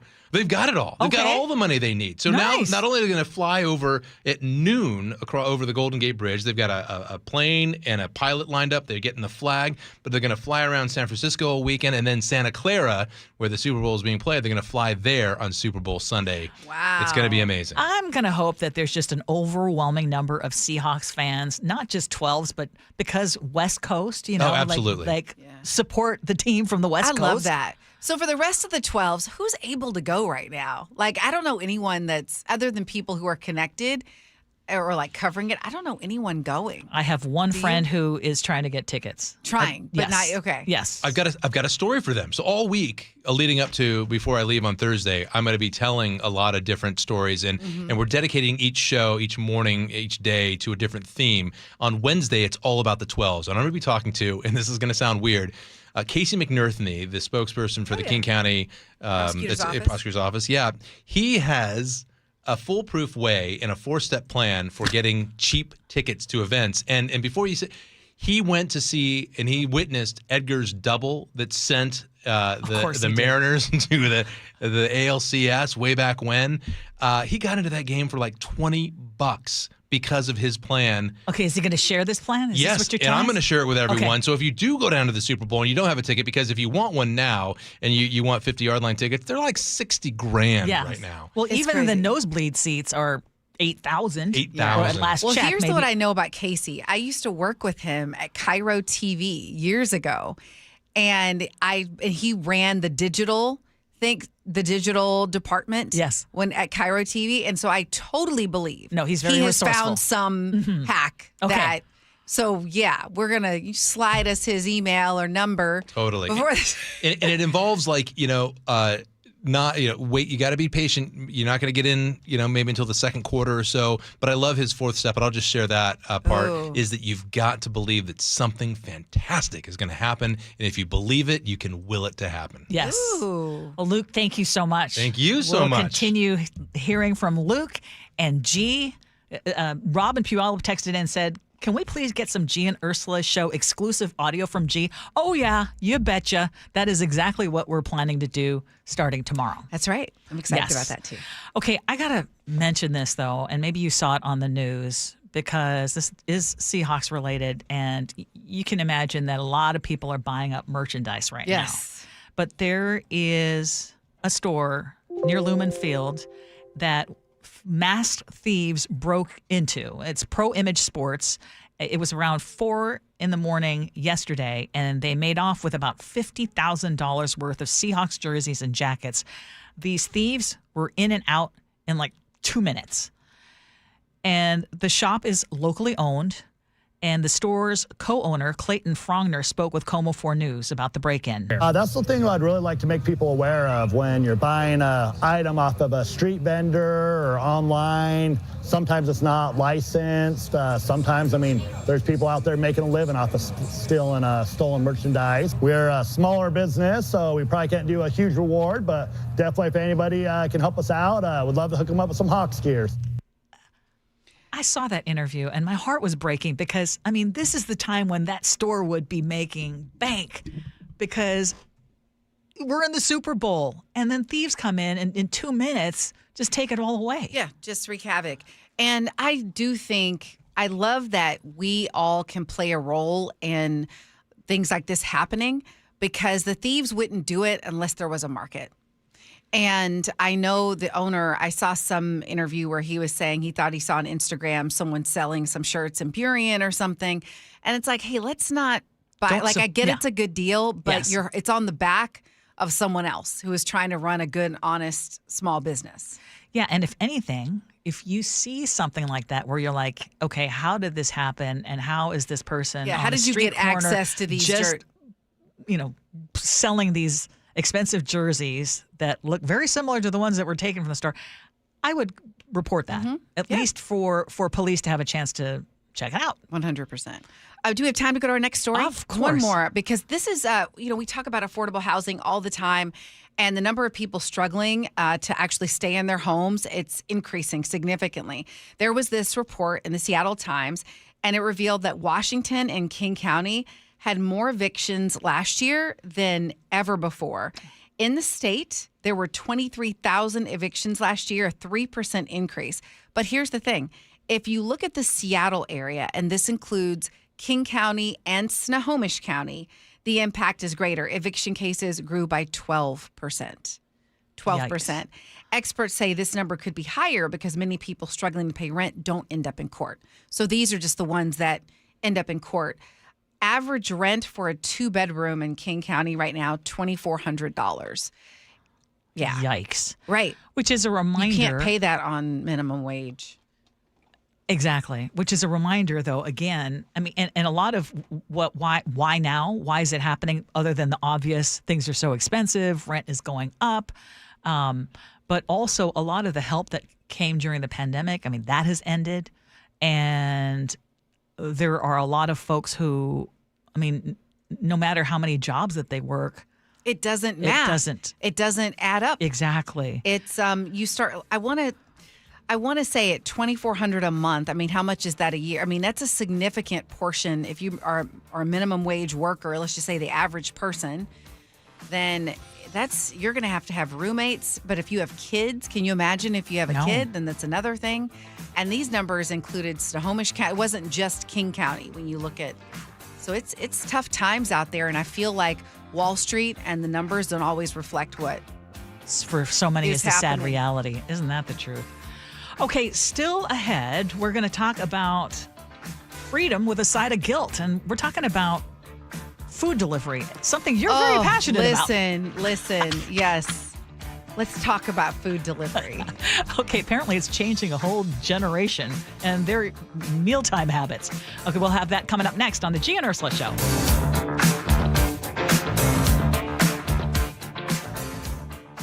We are going to the Super Bowl.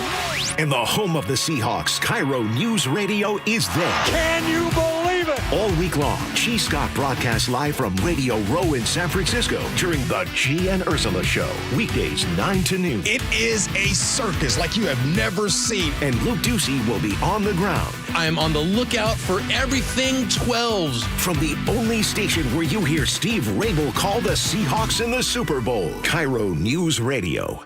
Well, the wet, chilly weather has certainly arrived. It's Mike Salk here, and if your attic and crawl space are well insulated, your home should be fine. Should feel cozy and warm without your furnace having to work overtime. But you'd be surprised to learn how many homes in Western Washington lack insulation in these spaces. It's why you call Crawl Pros. If you're feeling cold drafts or seeing that heating bill spike, now's a great time to learn if you got anything going on behind that crawl space or attic by calling Crawl Pros. They'll come out to your house just like they did to mine, do the corner-to-corner inspection. In my case, they found the problem, showed me the pictures, and then they got it all fixed. Now, if they do discover your home is under or improperly insulated, they'll show you all the utility rebates that are available to help you get the work done correctly. Like if you're a PSE customer and your home was built before 1990, you could get a rebate to cover up to 95% of the cost of the insulation job. If you're worried anything is going on in your crawl space or attic, including critters, water intrusion, mold, plumbing issues, anything, call Crawl Pros and schedule your free corner-to-corner inspection at crawlpros.com. I'm here with Wes Jones of sellwithwes.com. And Wes, you were just telling me you think 2026 is going to be a rebound year for the housing market. That's right. I think we're heading into the best real estate market of the past 4 years. And here's why. If you take a step back and look at the big picture, experts are anticipating a 15% increase in sales volume next year. Interest rates are at near 3-year lows and trending down, and home prices have held near all-time highs. There is a lot of pent-up demand. People have been sitting on the sidelines waiting for their time to jump into the market since 2022,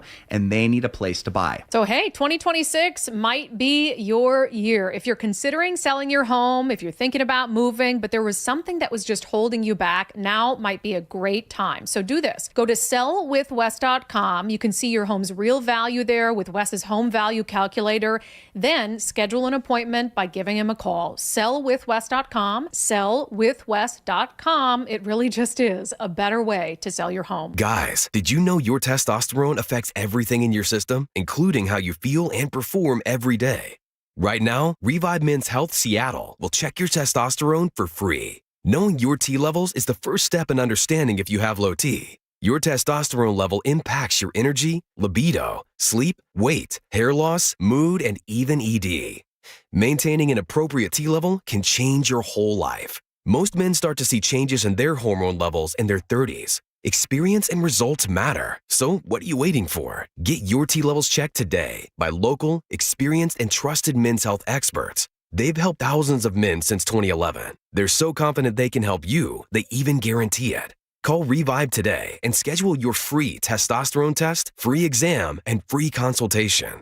Call Revive Men's Health at 206-529-1111. That's 206-529-1111. Or visit ReviveMen'sHealth.com. An organized home is a happy home and a happy homeowner. John Curley here. Closets by Design made me and my home happy. Experience the quality and backing of a national brand with friendly local Seattle service. From booking the appointment to a free in-home consult to installation day, Closets by Design will leave you wowed and clutter-free. Right now, get up to 40% off plus an additional 15% off and 18 months financing and free installation. Visit closetsbydesign.com or call 1-800-BY-DESIGN to schedule today. It's game day.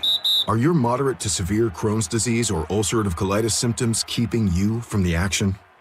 Skyrizi, risankizumab Riza, could help you get back to the game. Skyrizi is proven to help people feel significant symptom relief, achieve remission, and visibly improve damage of the intestinal lining. Skyrizi is a prescription injection medicine for adults. Don't use if allergic to Skyrizi. Serious allergic reactions, increased infections, or lower ability to fight them may occur. Before treatment, get checked for infections and tuberculosis. Tell your doctor about any flu-like symptoms or vaccines. Liver problems leading to hospitalization may occur when treated for Crohn's or ulcerative colitis. Control is everything to me. Ask your doctor about Skyrizi, the #1 prescribed biologic in Crohn's and ulcerative colitis combined. Learn more at skyrizi.com or 1-866-SKYRIZI. Tune in to The Money Professor with Chris Longworth. Having some certainty about your plan is definitely going to give you all the advantages. Chris has the heart of an educator. If you really want to do this correctly, then you get to enjoy every day of retirement like it's a Saturday. And if you don't, it's a Monday for the rest of your life. Tune in to The Money Professor with Chris Longworth, Saturdays at 8 a.m., right here on KIRO Newsradio 97.3 FM. Why does it matter to members that Aetna was named a Best Medicare Advantage company by U.S. News & World Report? Because they chose a plan that gives them real support, real people, and real care. We show up on calls with members and doctors' offices when needed. We show up with access to convenient care options and coverage that fits everyday life. We don't show up for awards. We show up for you. And showing up for you is how healthier happens together. KIRO News Radio 97.3 FM Northwest News. Now, the latest from KIRO News Radio and mynorthwest.com. Good morning, I'm Frank Lenzi. Amazon is cutting 2,200 positions across Washington. State filing shows most of those cuts are in software development and engineering. T-Mobile also reporting today it's laying off nearly 400 workers. Class is delayed until 12:30 this afternoon at Rainier Beach High School. And that's so students can have time to talk with counselors after Friday's shooting that left 2 teens dead. Hundreds of people gathered for a vigil on Saturday. Victoria Beach, who worked as a community liaison with the Seattle Police Department for nearly a decade, spoke with KIRO 7 TV. Immediately, I thought of the parents. Knowing and seeing your child laid out in the street, dead, horrific. For Beach, the first step to a solution is clear. We need police officers back in school. Whether you like them or not, we need them back. Is a memorial set up for those teen victims at the bus stop where they were killed? KIRO 7 TV's Jack Bilyeu. So far, no arrests in that case. Man shot in the head and killed early Sunday morning in downtown Seattle in a parking garage near 2nd and James. Another man critically wounded. 2 people grazed by bullets. There was a gunfight between 2 groups of people in that garage, according to police. No one arrested in connection with that shooting. Costco's warning customers about a dangerous labeling mistake involving mini beignets. Here's KIRO 7's Dee Dee Sun. The mislabeled product contains undeclared tree nuts, posing a serious risk for anyone with an allergy. The affected batches were sold between January 16th and 30th in multiple states, including here in Washington. Costco says if you got one of the mislabeled packs, you can return them for a full refund. Product was sold in Washington, Oregon, Idaho, and California between January 16th and January 30th. On Wall Street this hour, the Dow up 448 points, the Nasdaq's up 191, and the S&P is up 45 points. KIRO News Radio traffic. Here's Chris Sullivan. And we're doing pretty good out there at this point, Frank. Only one little spot left to deal with, and that's the southbound I-5 drive right there at Northgate, where we have the forced merge with the loss of the express lanes. But the rest of the way on down isn't too bad. I mean, we're down to about 35 minutes from Linwood to Seattle. That's still about 10 minutes slower than you might expect. 405 is cleaned out really nicely. Just some spots right there around Bothell and maybe south of Kirkland. But overall, 25 minutes from Linwood down into Bellevue. Under 20 from Renton to Bellevue. We're under 35 from Federal Way to Seattle, and really not much action going past Mercer heading up to 520, where we do have the Ship Canal Bridge down to those 2 right lanes being open. Overall, Valley Freeway under 40 minutes, and the rest of the map looks really good. The lake bridges are quiet, so pretty decent out there. This report brought to you by KIRO News Radio's app. Text app to 888-973-5476. Download the KIRO News Radio app, listen to your favorite shows, and get the latest news and updates right to your phone. Your weather forecast calling for a rainy and windy Monday afternoon, 51 degrees. Cloudy and 58 tomorrow. Should be drier, partly to mostly cloudy. 60 on Wednesday, mostly sunny, and 60 on Thursday. 46 degrees right now in downtown Seattle. I'm Frank Lenzi, KIRO News Radio. Your best source for local news. You're listening to KIRO News Radio, Northwest News.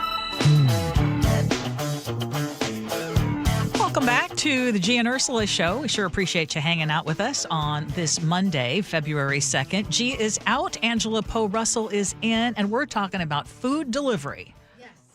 Yes, I've been excited to talk about this topic because, I think most of us have felt the strain of you're working and like what's for dinner and having the time. And it feels like overnight apps like DoorDash, Uber Eats, they're like, we'll help you. Well, the New York Times did a deep dive into our changing dining culture, and they found that there isn't a newfound push to supporting restaurants. It's a push to stay inside.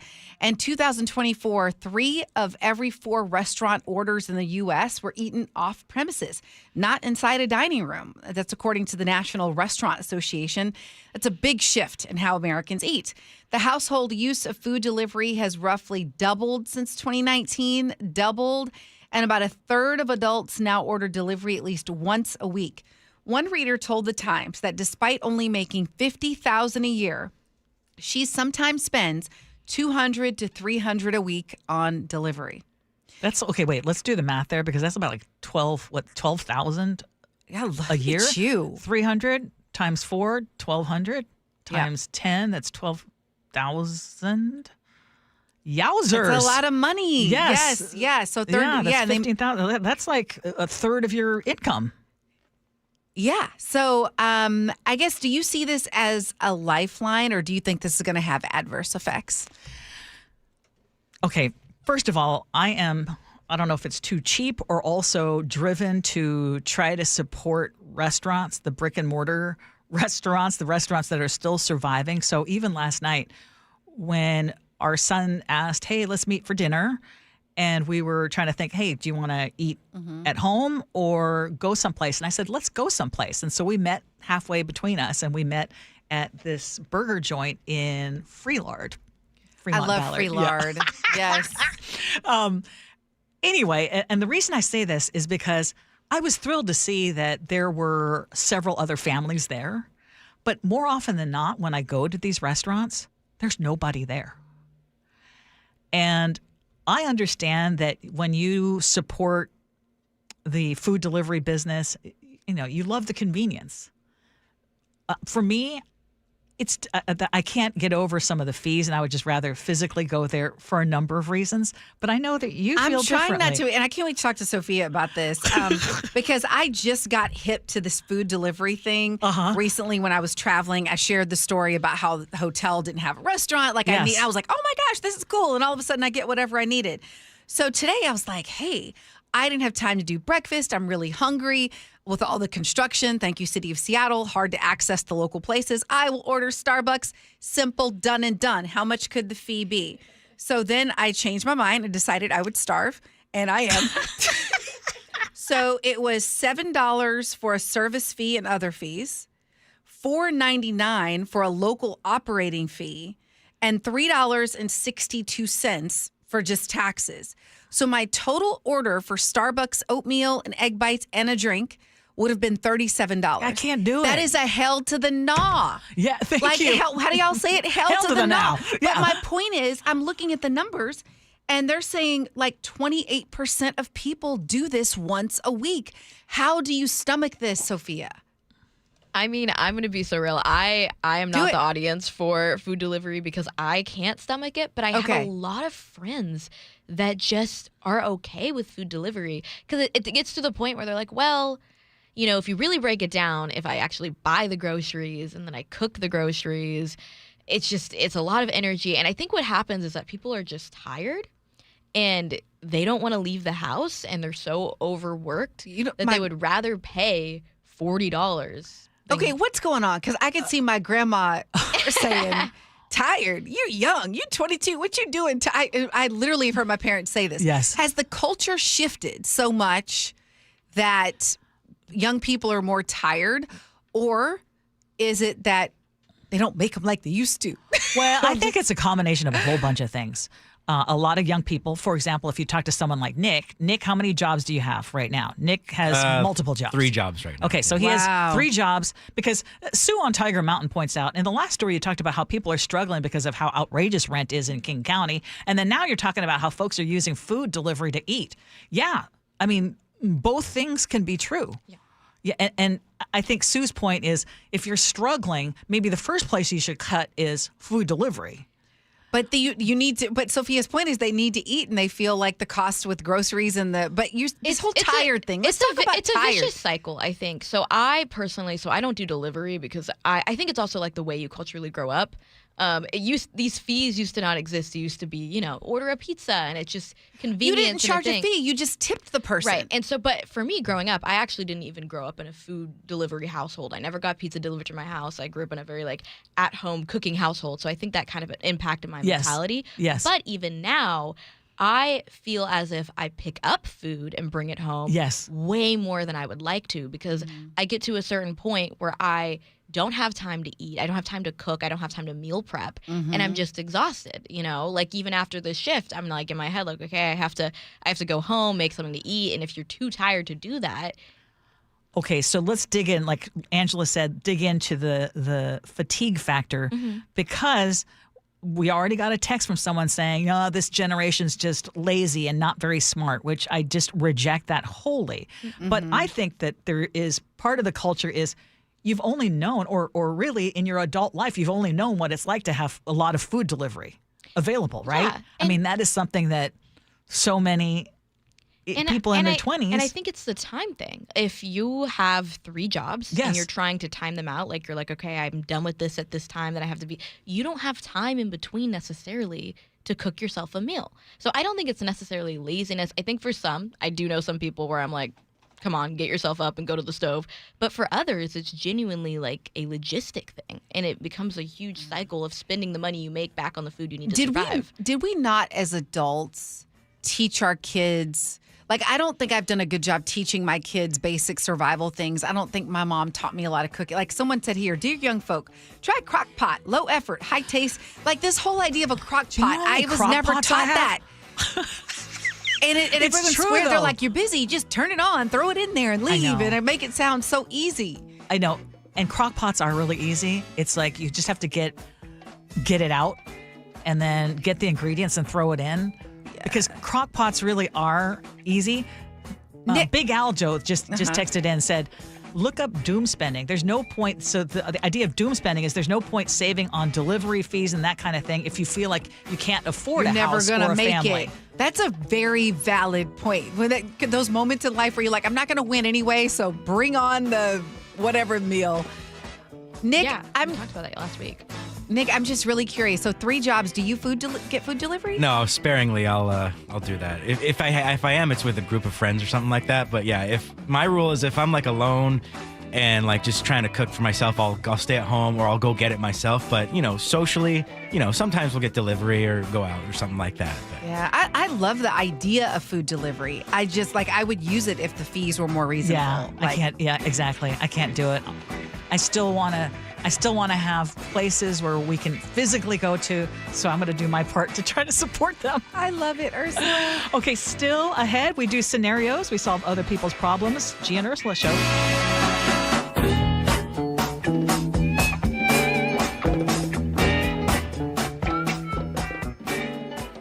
There's only one Steve Rabel. Touchdown, Seahawks! He takes insight to another level.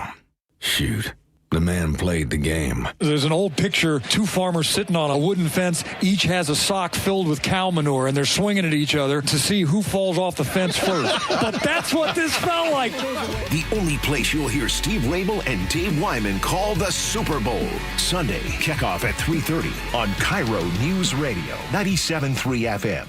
Taxes was waiting on the refund you needed yesterday. All right, your car repair is going to run about $3,000. Now Taxes is getting back on the road with TurboTax and Credit Karma, where you can get your refund up to 5 days faster and get personalized guidance to take every dollar further. Now this is Taxes. Intuit Credit Karma with TurboTax. Deposit of federal refund into Credit Karma Money account and early submission of refund data by IRS required. Terms apply. Banking services provided by MVB Bank, Inc. Member FDIC. Credit Karma is not a bank. Why'd I go to the doctor? Working on the farm, my heart kept skipping a beat. I didn't think much of it, but my daughters made me get checked out. Turns out I have atrial fibrillation, which increases the risk of stroke about 5 times. Symptoms like irregular heartbeat, heart racing, chest pain, shortness of breath, fatigue, or lightheadedness can come and go. But if it's AFib, the risk of stroke remains. If you have symptoms, contact a doctor. I'm so glad I did. Visit notimetowait.com. Sponsored by Bristol-Myers Squibb and Pfizer. The stock market was on fire in 2025 due to AI and tech stocks. Now is the time to set a strategy for 2026. It's a good opportunity to lock in those gains and invest into a stable platform. With $8 trillion in cash sitting on the sidelines, investors are either scared or unsure where to go. Hi, I'm Scott Rurecka, CEO of Legacy Group Capital in Bellevue. Legacy Group Capital develops local real estate, lends money, and shares the profits with our investors. Diversify with Legacy Group Capital. Invest into our Northwest Fund, which is currently delivering 9% on a fixed rate term. It's our flagship fund for 19 years with 0 investor losses. And yes, we do accept IRAs. Find out why 1,300 local investors have invested over $350 million. Legacy Group Capital at legacyg.com. This is not investment advice. Investments available to accredited investors only. Details at legacyg.com. Every year, 4.5 million young adults between the ages of 18 and 24 visit the ER. It's every parent's nightmare. Umergency gives you all the tools you need to quickly and effectively manage your family's emergency. Umergency provides instant access to vital resources, customized to your student's campus and local community, digital consent form, and built-in urgent alert button. Umergency gives you peace of mind when you need it most. Download your Umergency app now. I had pain, I had numbness in my feet. That pain and that numbness just got worse and worse and worse as time went on. This is Greg describing life with neuropathy. I went to 5 podiatrists, tried different treatments, tried different orthotics, tried different shoes, had cortisone shots in the tops and the bottoms of my feet. Saw a neurologist. All my medical doctors said, can't help you. Live with the pain. You're not going to be able to sleep. This is your life. And then I just gave up until I found Sound Pain Solutions. I'm Dr. Mark Shelley, a chiropractic physician and board-certified functional neurologist at Sound Pain Solutions. Our neuropathy treatments can rehabilitate damaged nerves. We use FDA-cleared, non-surgical, drug, and pain-free procedures that help neuropathy sufferers like Greg find relief. I feel better. I mean, just feeling better is huge. If you experience numbness, shooting or burning pains, or loss of balance, call us. Sound Pain Solutions, 855-996-0025, or click soundpainsolutions.com. I was in the middle of the Atlantic Ocean when it happened. There was a sudden jolt and our submarine crashed on the seafloor. We were in total darkness. That's Dr. Dejana Figueroa, a marine biologist and STEM teacher, talking about a deep sea dive she'll never forget. It's funny, when I was a kid, I was afraid of the ocean, and there I was, 2 miles below the surface. But as a scientist, you prepare for that. Using our training and a little creativity, we fixed the sub and finished our experiments. The dive was just too important. Every dive gives us glimpses at things few people ever get to see. Glowing creatures, fiery undersea volcanoes. When we got back to the surface, I kissed the ground and called my mom, of course. But you know what? I wouldn't trade that dive for anything. Dr. Figueroa uses her passion for STEM to discover new things and make the world a better place. She can STEM, so can you. Check out She Can STEM for more stories and inspiration. A message from the Ad Council. Every season is a little bit different here in Washington, but I'll tell you what, the amount of rain never seems to change in the winter, and we have sure gotten a ton of it this season. All that rain, all that water, it's all got to go somewhere. And if it makes its way into your crawl space, that's when it can create all sorts of problems, including real structural damage, which could really affect your home. But more importantly, for the health of your family, the water in that crawl space could create toxic mold, and that has serious health repercussions. Thankfully, we have Crawl Pros. They can come in and keep your crawl space dry, install a sump pump and drainage, and reroute that water back out and away from your home. They'll also take care of any mold that may have been created. Don't take the risk. It's too important. The best way to learn if you have any water is to ask Crawl Pros to visit your home and inspect your crawl space for free. Crawl Pros will go where you don't want to. So if you're worried about water damage, mold, insulation issues, or anything else related to your crawl space or attic, call Crawl Pros or visit crawlpros.com. It is 10:48. We're still debating food and where you can get cheap food. And is ramen still cheap? The answer is yes. But now it is time for scenarios. Here we go, yo. Here we go, yo. So what's the scenario? All right. Do I have a scenarios for y'all? My eldest daughter now has children of her own. They're 9 and 10 and are developing personalities. But the thing is, they behave terribly and have no consequences. They cuss, show no respect for elders, and are always on that dang iPad. I've brought this up to my daughter before, and she always reacts like I'm the problem and I'm in the wrong and says I'm not going to discipline my kids your way, which I never even suggested. We are planning our yearly vacation now, and I told my daughter her kids aren't invited as long as they behave like that, and now my daughter says I'm being unfair and that I've overstepped. Am I in the wrong? You said the daughter said that she's being unfair? Yes, if the kids aren't allowed on the family vacation. Listen, I think the mom has to decide if she'd rather have a relationship or if she'd rather have perfect grandkids. I mean, at the end of the day, saying, well, if they're going to act like that, they can't come. Clearly, at 9 and 10, you cannot control your kids yet. You can start moving them in the right direction, but control is really difficult. I was one of those people that had some pretty, let's just say my mom babysat one. Wait, what? And my mom, I came back from the trip and my mom was like, Your kids are wild? She said, I don't know what to tell you. These kids have no fear. Oh, no. So I think grandma needs to do her best to guide. And I think she just has to decide, is the relationship more important or is being able to manage the behavior more important? Because you get what I'm saying? Because I don't know that you can at 9 and 10. Yeah, it's you can. really, you think, okay, yeah, tell you me can. about it. Okay. Yeah, sorry. Because I'm listening to this and, okay, at least listening to the way, and where is this from? This is from one of the columns, right? We need to make sure we give credit to. Yeah, it was pieced apart from a Dear Albie Albie column. Okay, so I will say this, that at 8 and 9 years old, you can have certain expectations for your kids. And Totally, when it comes to yes.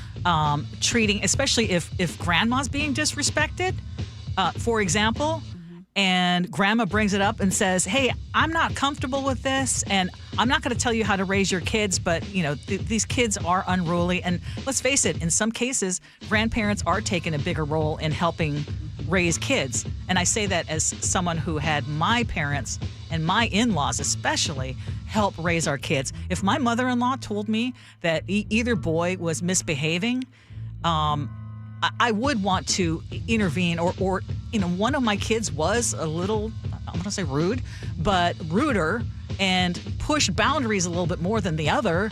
And we did have to talk, and we did have to say, hey, that's not okay.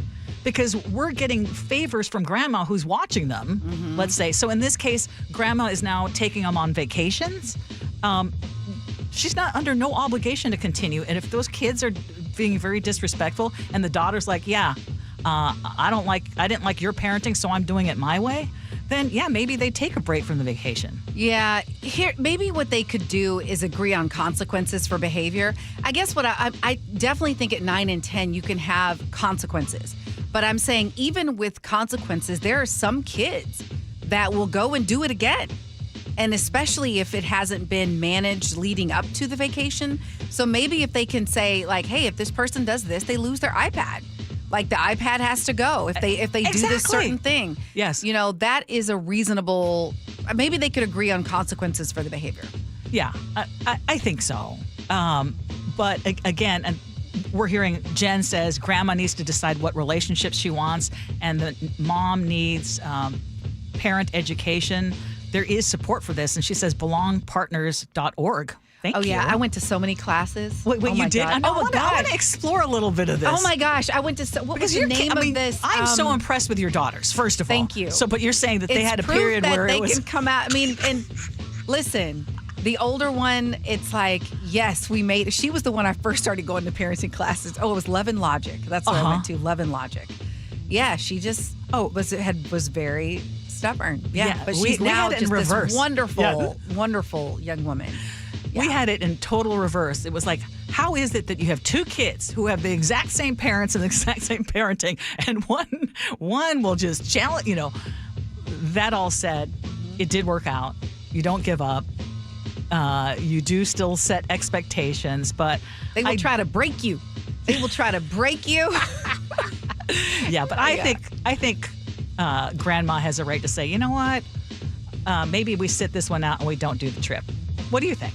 Yeah, no, it's interesting to hear his perspectives because I had parents that held a tight ship. Like when she was like, maybe they don't have fear. I was like, I think, and my brother and I are very different personalities. I think I always had a little bit more of that fear instilled in me.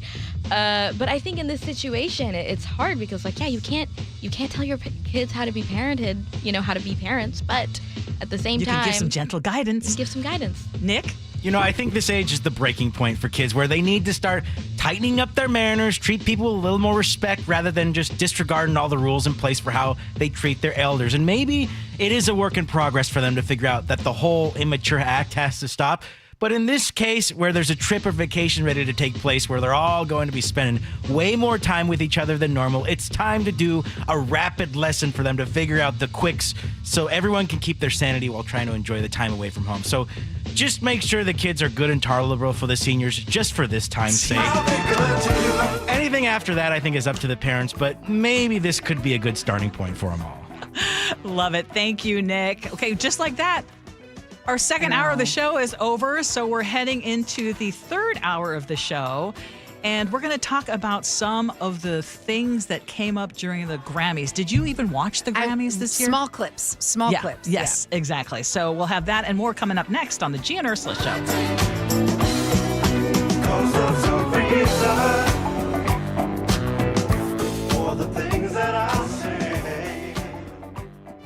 Doubted. More questions about Sam Darnold. Underestimated. I would say 10 and 7. Questioned at every turn. The question mark on this team is the offensive line. We did not care. It's about us. It's always been about us and what we do. And now we're going to the Super Bowl. The only place you'll hear Steve Rabel call the Seahawks and Patriots since Super Bowl 60, where the 12s hear the Hawks. KIRO Newsradio 97.3 FM. File your taxes for free with TurboTax on Intuit Credit Karma. File on your own in the Credit Karma app by February 28th. Valid for those who didn't file with TurboTax last year. When was the last time you watched your home movies? Disasters strike unexpectedly. Every year, American families lose the one thing they'd run back into a burning building for, their family's memories. Hi, I'm Nick. And I'm Adam. We started Legacy Box to help save your family's most important recorded moments so you don't have to worry. Load Legacy Box with your old movies, film reels, and shoeboxes of photos. We work our digitizing magic, converting those memories right to the cloud so they're safe and accessible forever. It's fast, we always send your originals back, and it's done right here in the USA. Over 1 million families have trusted Legacy Box. Better Homes and Garden, Real Simple, and Inc. magazine are all talking about Legacy Box. New York Times columnist David Pogue says, have them digitized. I wish I'd done it sooner. Take action. Save your family's memories today with Legacy Box. Go to legacybox.com/value to get an incredible 50% off your Legacy Box. That's legacybox.com/value for 50% off while supplies last. legacybox.com/value. Do you ever lose your balance or feel dizzy for no apparent reason? Do you hear ringing in your ears or have migraines? These are all signs you could have a problem with your inner ear or vestibular system.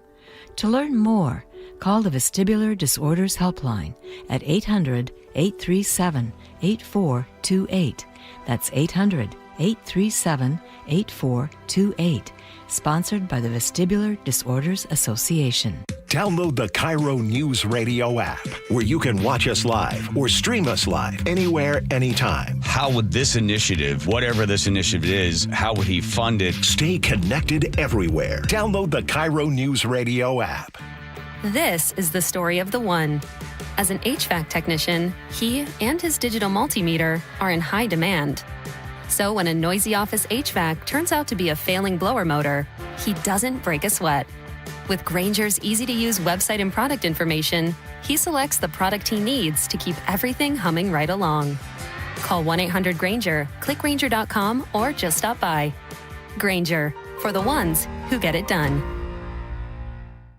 Why choose a Sleep Number smart bed? Can I make my site softer? Can I make my site firmer? Can we sleep cooler? Sleep Number does that. Cools up to 8 times faster and lets you choose your ideal comfort on either side. Your Sleep Number setting. Enjoy personalized comfort for better sleep night after night. And now, during our President's Day sale, take 50% off our limited edition bed. Shop now for a limited time. Only at a Sleep Number store or sleepnumber.com.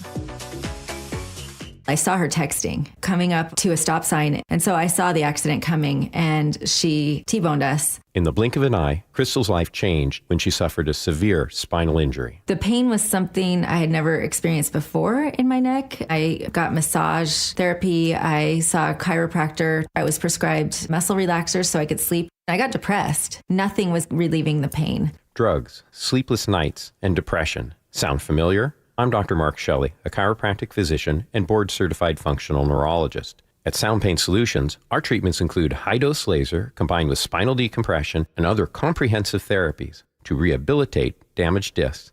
We use treatments that are non-surgical, FDA-cleared, drug and pain-free. I was able to get off my pain medicines, and I was able to sleep through the night, and that was what I was desperate for. To learn if you're a candidate for our treatment, call us. Sound Pain Solutions, 855-996-0025, or click soundpainsolutions.com. 6 days until Super Bowl 60. The only station where you hear Steve Rabel call the Seahawks in the Super Bowl. KIRO FM and HD1, Tacoma, Seattle. This is CBS News on the Hour, your home for original reporting. I'm Jennifer Kuiper. In Minnesota, the Hennepin County Medical Examiner has ruled that Alex Preddy's official manner of death was a homicide.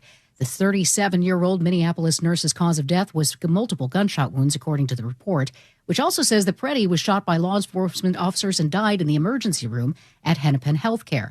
Now, tactics by federal immigration agents and Department of Homeland Security funding is at issue as Congress is back in session. With a partial government shutdown underway, Democratic votes will be needed to approve the DHS bill, and Democrats are threatening to withhold approval if changes in DHS policy are not made.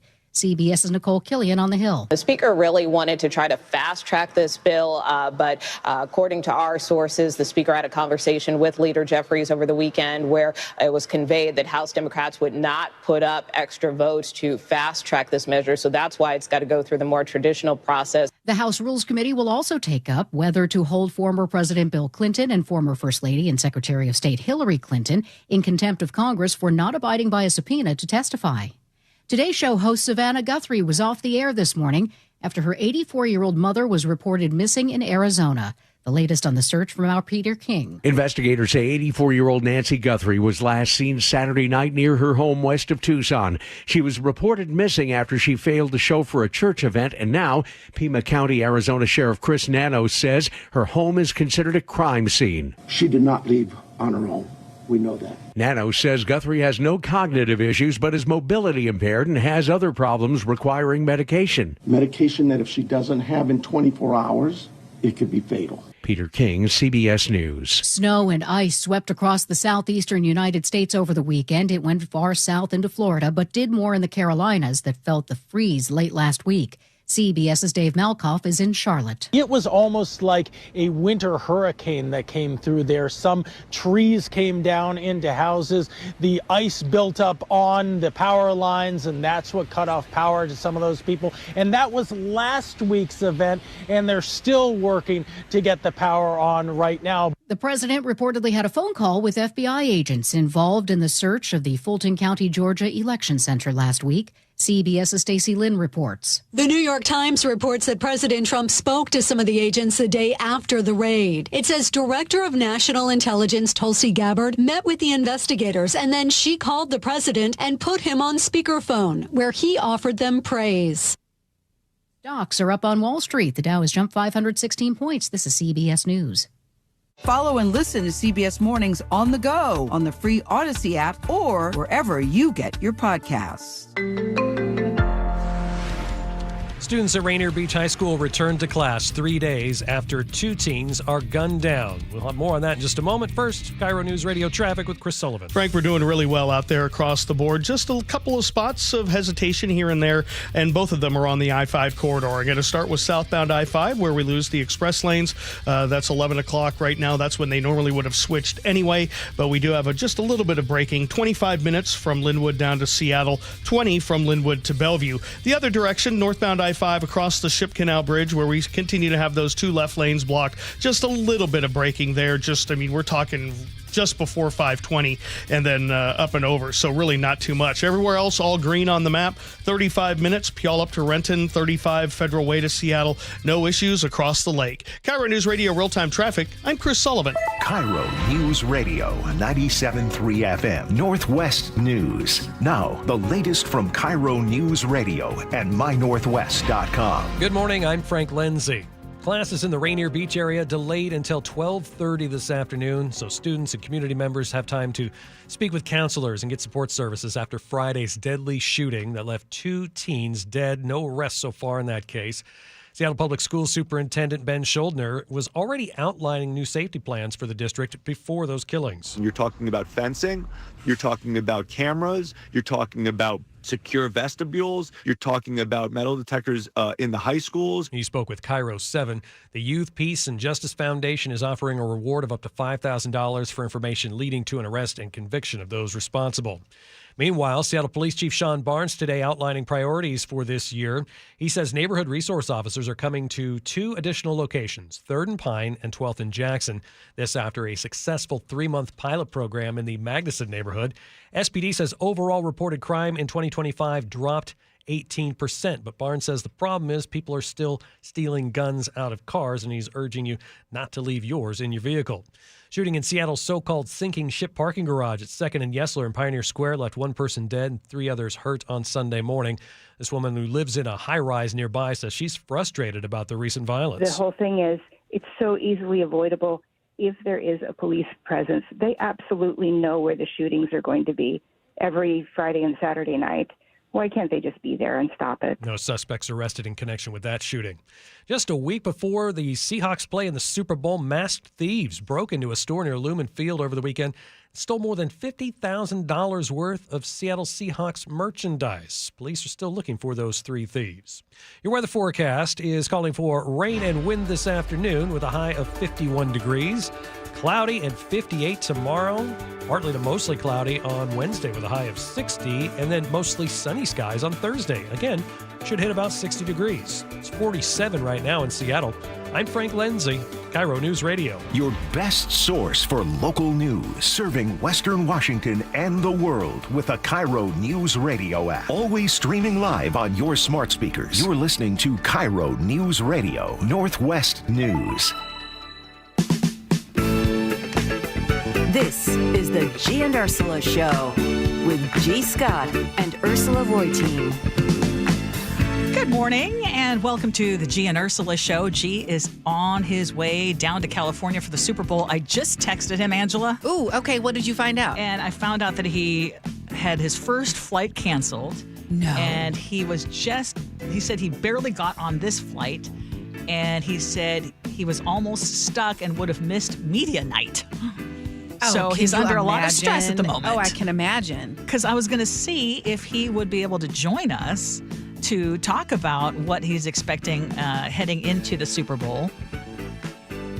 Right, because this is media day, right? This is media day, and the only day you get access to the players before the actual game. Yes, the players. I mean, there's going to be a whole bunch of other things going on. Yes. So just a reminder, though, that we are going to have a lot of coverage. Luke is eventually going to get there on Thursday, which is really cool. What are you looking forward to most? Do you have big plans for the Super Bowl? Being with family. It's so, as much as people are like, oh my God, if I got tickets, I would go. But there is something special about having those moments with family when it's your team. You watch the season together. You have great food, great dessert. I just enjoy being with family. So I love being with family too, but my family's a little bit scattered at the moment. Okay. And let's get real. My sister, Honey, who is my closest relative here, she's not that into football. Oh, she isn't? No. But what happened, I am creating a new little family because what happened last Super Bowl, I mentioned that we didn't have any big plans. It's usually I'll organize something at our house, but last year we didn't have anything planned. So one of our listeners, Isadita, asked if I would join her family and her friends at a Super Bowl party. And I had such a great time, and we have since become friends. Aww, and so she's invited us again. I So we're love gonna that. go. I love how you hang out with the listeners. You get the image like she's at the basketball game, she's at the cookout. I know. I Well, love it. I love it. You know, it turns out you end up getting these connections. And I know that's not usual. That's not typical for people who are in the media to end up becoming good friends with listeners. But that is how I consider, our community too. Yeah, I think radio is so different from other spaces because it's 3 hours every day. Yes. And in radio, it's not, I anchored the news for a while. It's one thing to report the news, but it's another thing to talk about in this format, to talk about your feelings about things, your life. Yes. People are then sharing their experiences. Yes. So it is more relational. It is. So I really appreciate that, and I do look forward to it. And last time she had amazing food, and I know she's going to have great food again, and more importantly, great friends there as well. Okay, text us. Muckleshoot Casino and Resort text line is 888-973-5476, 888-973 KIRO. What are you looking forward to most about Sunday's Super Bowl game? But right now, Top stories at 11. On the Gee and Ursula Show. okay, if you've been following, there's so much news going on, but Congress is back in session. Funding for the Department of Homeland Security still needs to be worked out. Of course, it is at the center of a debate over ICE tactics in Minnesota and other parts of the country. And so we have CBS correspondent Nicole Killian bringing us up to date. This is a partial government shutdown because some agencies are funded, some agencies are not. But Speaker Mike Johnson indicated probably the earliest we may see a vote would be Tuesday. Take a listen. The Homeland Security bill is important, and we have important negotiations. The president is leading this. It's his play call to do it this way. He has already conceded that he wants to turn down the volume, so to speak, and make sure this is done in an appropriate way. So as you heard the speaker reference there, basically what we'll be watching for today is, of course, the House Rules Committee is set to meet to take up this legislation. And so, again, the Democrats blocked the broader funding. They're demanding reforms to ICE before approving more money. And unfortunately, not like last year's 43-day closure, which was the longest government closure in history. But once again, I heard this morning that the air traffic controllers are also not getting paid. So they're still working, not getting paid. Members of the military still working, not getting paid. But hopefully this is not going to drag on. So to make sure I understand this correctly, we've got to have a budget approved for the Department of Homeland Security, and the Democrats are blocking because they want reforms to ICE before they approve this money. Do I have that right? Yes. And okay.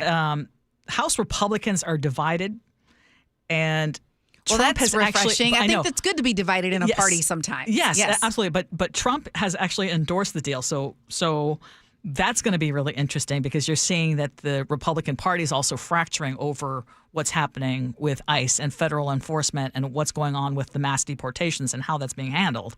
But if there is no compromise reached, the Department of Homeland Security could face another shutdown on February 14th. Okay. So if so you talked about the Republican Party being fractured when it comes to this issue. Are any of them teaming with Democrats around a certain idea or reforms? If you don't know, that's totally fine. But what I do know is this. So the Democrats are saying we want new guardrails. So basically they want limits on ICE tactics. They want to stop the indiscriminate immigration sweeps. They want warrant requirements for stops and arrests by ICE agents. They want, this is a big one, unmasking of federal agents during operations. What do you think? What do you make of that? I think most of these seem reasonable. I'm looking at one that says they want a code of conduct and a requirement that they show ID.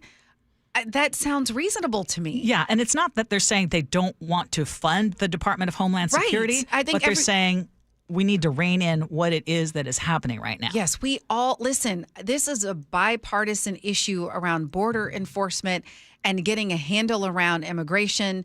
And it is the tactics. It is, it's plain and simple the tactics and outright disrespect and violence and trauma that is happening in some communities, especially when so many people initially during the campaign were promised that you were going after the worst of the worst. Well, if families are showing up at court to work out their documents, that is not the worst of the worst. They were being transparent and going through the process. I mean, I know someone right now who has a friend, he and his partner, no criminal record. They've been married for a couple of years. They've been going through the process, and they show up to make things final, and all of a sudden his husband is taken away. This is not so. I think that for people who have been stressed, saying, why aren't people doing anything? This is an effort by politicians to use the leverage that they have in this moment to provoke change. But right. how long are we willing to go on this? Exactly. So that is yet to be seen. I know that you were going to bring up SNAP, because that is part of the big, beautiful bill. And I think we're still, finding out the ramifications of all of that. Yep. Let's talk about that, because it was part of President Trump's big, beautiful bill. New requirements for people who do receive the Supplemental Nutrition Assistance Program. So here's what's changing. In every state, adults ages 18 to 64 who do not have dependents under the age of 14 will be required to work, volunteer, or participate in a voluntary work program for at least 80 hours per month to remain eligible. The old rules, you had to have someone below the age of 18. So now, if you don't have anyone under the age of 14, so what concerns me, just highlight what concerns me about this, and then I'll finish with the story, is that if you have a child, let's say that's 15 years old, now you can't get your food assistance if you're not working a particular job. So just imagine if you are dealing with a job that's not typical hours and you have to somehow transport your child and you don't have a lot of family support. It makes it more difficult to have more job options. Does that make sense? Yeah. Yeah. So the other part of this, let's see. So they're basically going to only have access to their benefits for 3 months over the next 3 years if they don't meet some of these new requirements. And I guess my question is, there are plenty of folks looking for a job and can't find them. So then what? I mean, so then you take them off food too. Then you take, It just seems like low-hanging fruit here. I think you're right, and I think that's why so many people objected. But I would love to hear from people who are affected by this. We have 900,000 people in Washington State receiving these benefits. So there's a good chance, because you hear from the Democrats that this number of people, and it's the world is going to end, and this number of people are going to be cut off, and then the Republicans are saying, but there's this all this fraud, and I would love to know. I mean, hear more of the real stories of how this is going to affect a lot of people, because I think it is going to affect a lot of people that you don't think are going to be affected. Yeah, it sounds so great. Yes, you have to work. We all agree on that. And sometimes it is so much more complicated. If you have a kid you really can't. Exactly. And you're like, wait, the daycare is only open from 9 to 5, but the job I just got is from 5 p.m. to 2 a.m. What am I supposed to do with that? And then people who say, well, you should have thought about that before okay, guys, we're here now. All right. That doesn't solve the problem, because then you're making the child suffer. And then you'll be like, when the kid commits a crime, you'll say, oh, wait a minute, where were their parents? Working? Yeah. You see how none of this, I get your issue of you should have thought about that, but that doesn't solve the problem today. Right. And I think about people, for example, I had a relative who served time, and they get out and they cannot find a job because they have a record. Even if it's not a violent record, you can't find a job. So then you're... Well, we have to have support systems. We have them for a reason. Right. And I'm all for rooting out fraud. Absolutely. And I think we can all see, we never talk about the areas where we agree. We're all for rooting out fraud. We're all for, making sure people who can work do work. Yes. But we're also all for people who really do need the assistance not to have to worry about where their kids are going to get their next meal. And whenever I hear someone say, well, they should have thought about that in the first place, when you say that or say it that way, it's the easy deflection to not actually have to look at and go, okay. And I love, I don't hardly ever quote the Bible, but I do love that Bible verse, on the air, but I do love that Bible verse that talks about before you get a speck out of someone else's eye, look at the plank in your own. And if I just throw back the question, what in your life could I say? Yes. You should have thought about that. Don't tell me you don't have any. Okay? Thank you. And there are always consequences to it. And life is not easy. And all I'm saying, so yes to everything you said. And all I'm saying is when we look at fraud, is food really where we want to cut, especially when there are kids involved?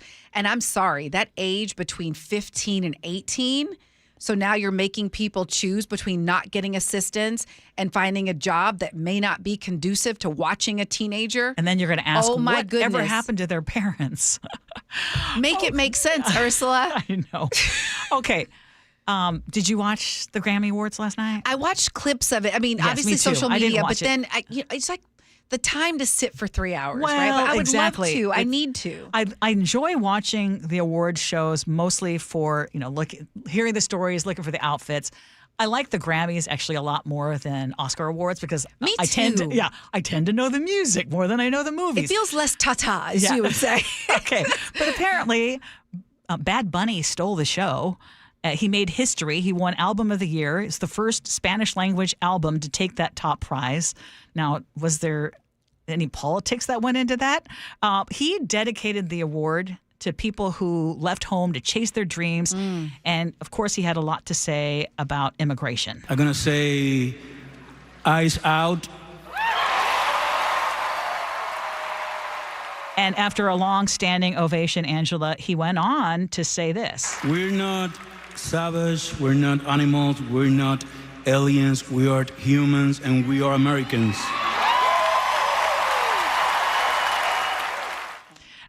If you're just catching up, Kendrick Lamar was the top winner of the night. He picked up 5 Grammys, including Record of the Year. And Billie Eilish nabbed Song of the Year for Wildflower, strengthening her legacy. And then Olivia Dean, you mentioned her. She took home love what she Best said. New Artist, and she delivered this heartfelt speech. What did she say? She basically said that she wouldn't be here if it weren't for her immigrant family. It wasn't for her immigrant family. And she said acts of bravery should be celebrated. And I love that. And like I said, regardless of how you feel about our immigration policy, that's a different, the ask is to shift from looking at them as villains and looking at them as people that were trying to seek better and seek a better life for themselves. It is a courageous act to leave your home and everything you know and not know the language and go to a new place. Right. I love that she said those acts of bravery should be celebrated. In her background, she has a relative from Guyana and Jamaica, and so of mixed heritage. I'm curious what you think about awards shows and using that as a platform to get out political messages. Acts of bravery should be celebrated. And isn't it a beautiful thing that someone who is not directly impacted by an issue would put their career and income on the line to speak out for someone who doesn't have a voice? Even if you disagree with what the artist is saying, can we agree that it is an admirable thing to stick your neck out for someone else who you feel is hurting? Mm-hmm. Because they are in the ultimate state of privilege. They're at the Grammys. They get the best hotels. That's right. They have access. Yes, and they have a big and they have stuff to lose. Mm-hmm. They have stuff to lose. And they are sticking themselves out there saying, you know what, I care about this and I care about someone else. And so I think it's admirable when people do that. I don't think they're obligated, but I think it's admirable. Are you surprised? We just have a little bit of time left, and I want to ask this question because Gee and I have talked about it. Do you feel like, for me, I feel like the Democratic Party hasn't done enough to speak out against a lot of what is happening? And it really is the citizenry. It is really people, influencers on social media who are doing a lot of the talking. And I don't know if you get that sense too. I don't know if their messages are being suppressed or if it's just they're taking a, mostly hands-off approach with the exception of a few. I think it's a little bit of both. I think there is suppression going on. We know that's happening with our social media feeds and what we get. We're having a conversation, and the next moment it's on my feed, and it's all it can send me, right? There absolutely is suppression. If you look at the news, the different news networks, I mean, think about the diversity of the topics. There isn't much, right? Thank God we still have some of the major network nightly news. They're still giving some good stuff. I do know there are certain Congress people who have been trying to speak out on social media. I know we saw Jasmine Crockett actually go to a detention facility where that boy Liam was being held and trying to speak up. So I think it's a little bit of both. There are certain representatives who could do more, and I also think there is suppression. What are your thoughts? Well, I've been disappointed in the Democratic Party. I don't even know who is their leadership. I mean, Hakeem Jeffries, I know is supposed to be, it's not translating. It's not translating. And Chuck Schumer, hello? I don't think he's translating either. Do you follow that politics girl on Instagram? Yes. I need her. I need that energy. That is I need that energy right yes. now. You need someone who's charismatic that can rally people and get people fired up. Yes. And we're definitely not getting that. I'm just more impressed with people on social media, like that woman that you just mentioned. Oh, I love her. Who actually the way are resonating. She told. Okay, I have to tell this quick story. So it was on CNN, and Scott Jennings, who is a Republican, was basically talking about the Epstein files, and he's like, well, let's not get our knickers in a bunch. And she jumps in, and she's like, we're talking about girls being abused, and you want to talk about not getting our knickers in a bunch? I know. I mean, I can never do it as well as she did. No. But it was authentic, and the response that all of us should have exactly to a comment like that. Absolutely. Okay, still ahead, we are going to do Agree to Disagree. This is the Gee and Ursula Show with Angela Poe Russell.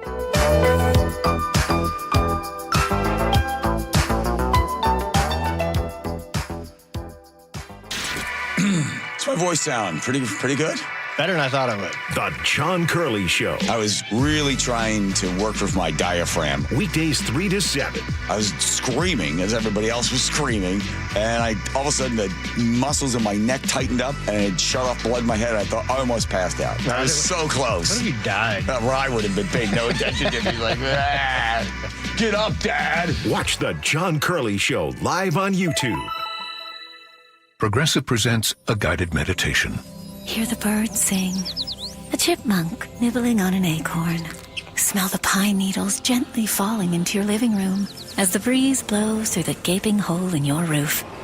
Gaze up at that broken tree branch and relax, because you bundle your home and auto with Progressive and have the peace of mind of 24/7 protection. So relaxing.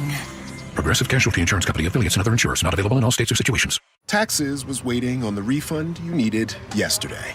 All right, your car repair is going to run about $3,000. Now Taxes is getting back on the road with TurboTax and Credit Karma, where you can get your refund up to 5 days faster and get personalized guidance to take every dollar further. Now this is Taxes. Intuit Credit Karma with TurboTax. Deposit a federal refund into Credit Karma Money account and early submission of refund data by IRS required. Terms apply. Banking services provided by MVB Bank, Inc. Member FDIC. Credit Karma is not a bank. Why'd I go to the doctor? Working on the farm, my heart kept skipping a beat.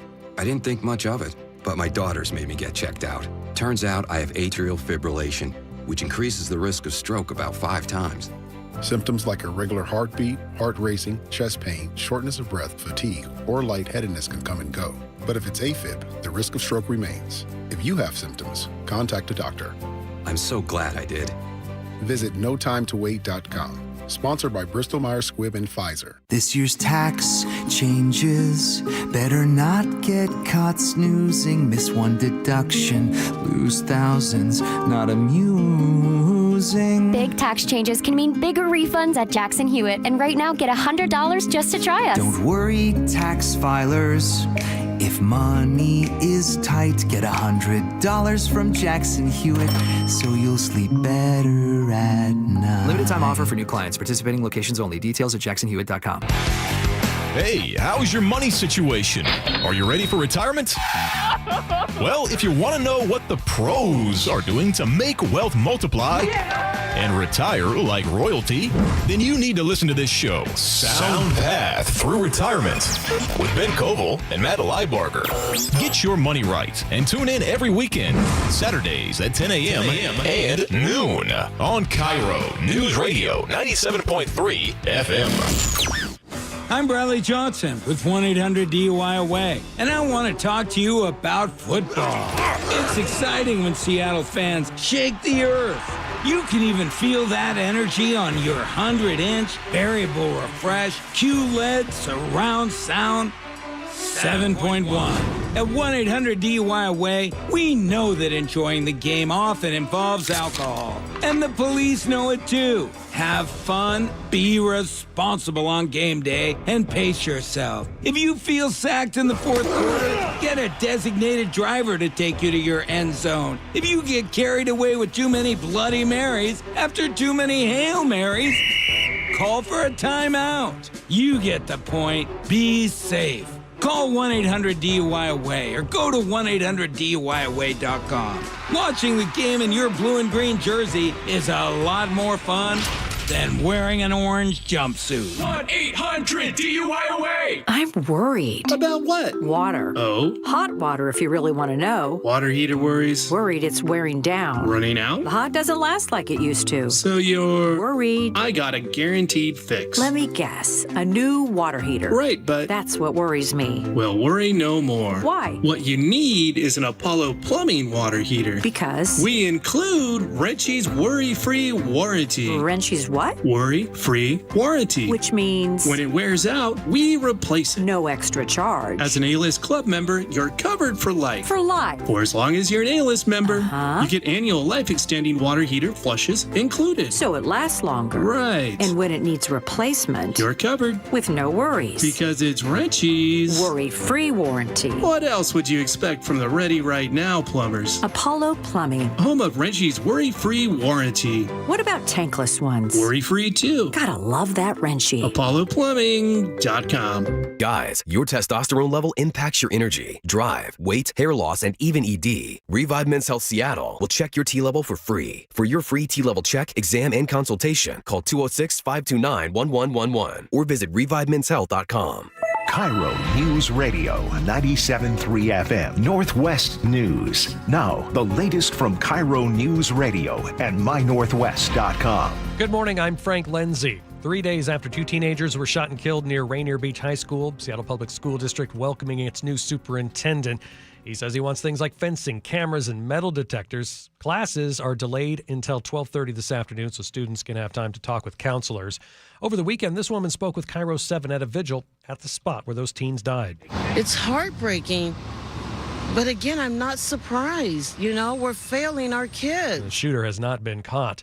Man was shot in the head and killed Sunday morning at the Sinking Ship parking garage near 2nd and James in Seattle. Another man critically wounded. 2 other people grazed by bullets. No arrests in that case. Amazon's cutting nearly 2,200 positions across the state of Washington. Last October, it cut 2,300 others. This latest company filing out today shows that most of the positions are in software development and engineering. Meanwhile, T-Mobile announcing it's cutting 400 jobs here in Washington. King County's hit a new record for evictions in 2025 as the affordability crisis continues to deepen.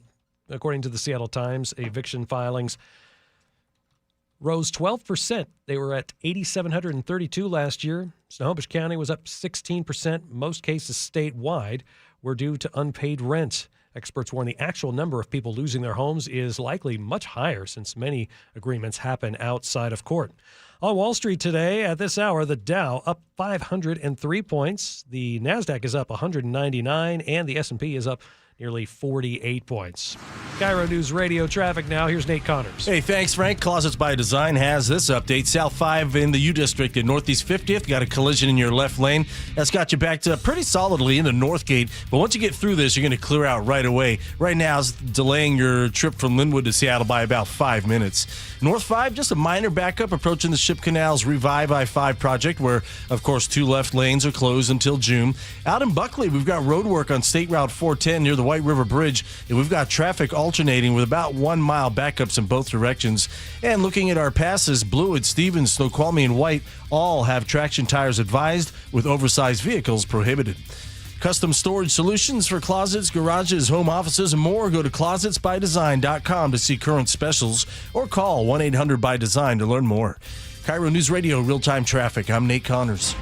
Forecast, rainy and windy today, a high of 51 degrees. Tomorrow, cloudy and 58. Partly to mostly cloudy and 60 on Wednesday. We'll stay up around 60 on Thursday, and we should get mostly sunny skies. 47 degrees right now in downtown Seattle.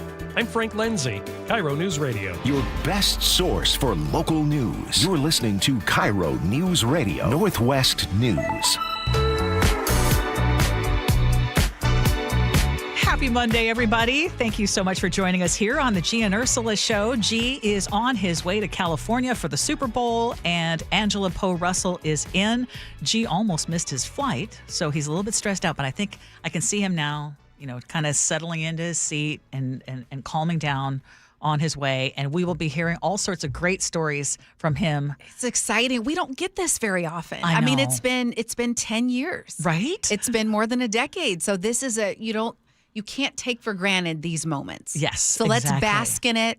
Let's enjoy it. Yes. Be happy for the folks who are there. Exactly. Exactly. I'm jealous, actually. But now it's time for Agree to Disagree, brought to you by Guardian Roofing and Gutters. One of these days, we just got to take off the gloves. Just really go at it. Yes. And on that note, I thought that we would debate some topics related to the Super Bowl because since it's on Sunday and today is Monday, I think this is kind of where if you don't already have plans for the Super Bowl, your brain's kind of like, what am I doing? Let me figure it out. And it's kind of game time, no pun intended.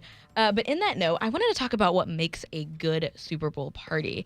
And I went to a party a few years ago that was split up in a way so that people who actually cared about watching the game, it was like a 2-story level.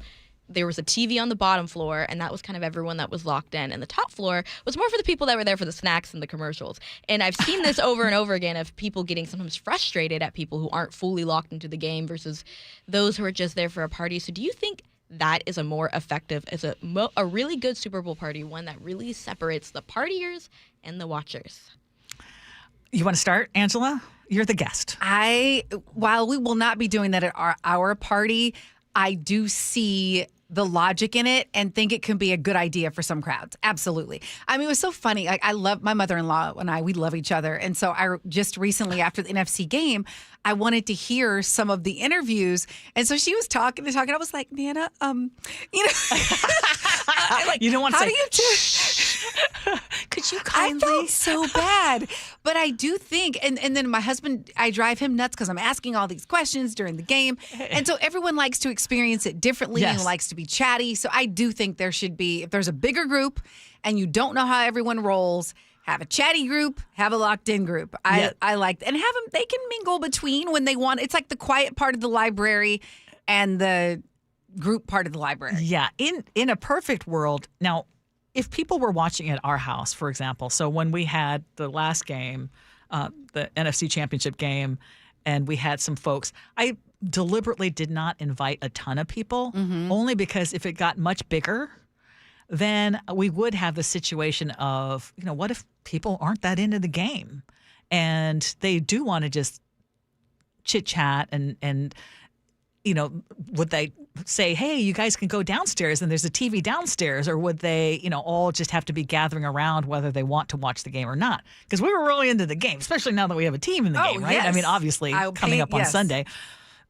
But in a perfect world, now the listener who has invited me to her house again, party, she has the perfect situation. Okay, tell me.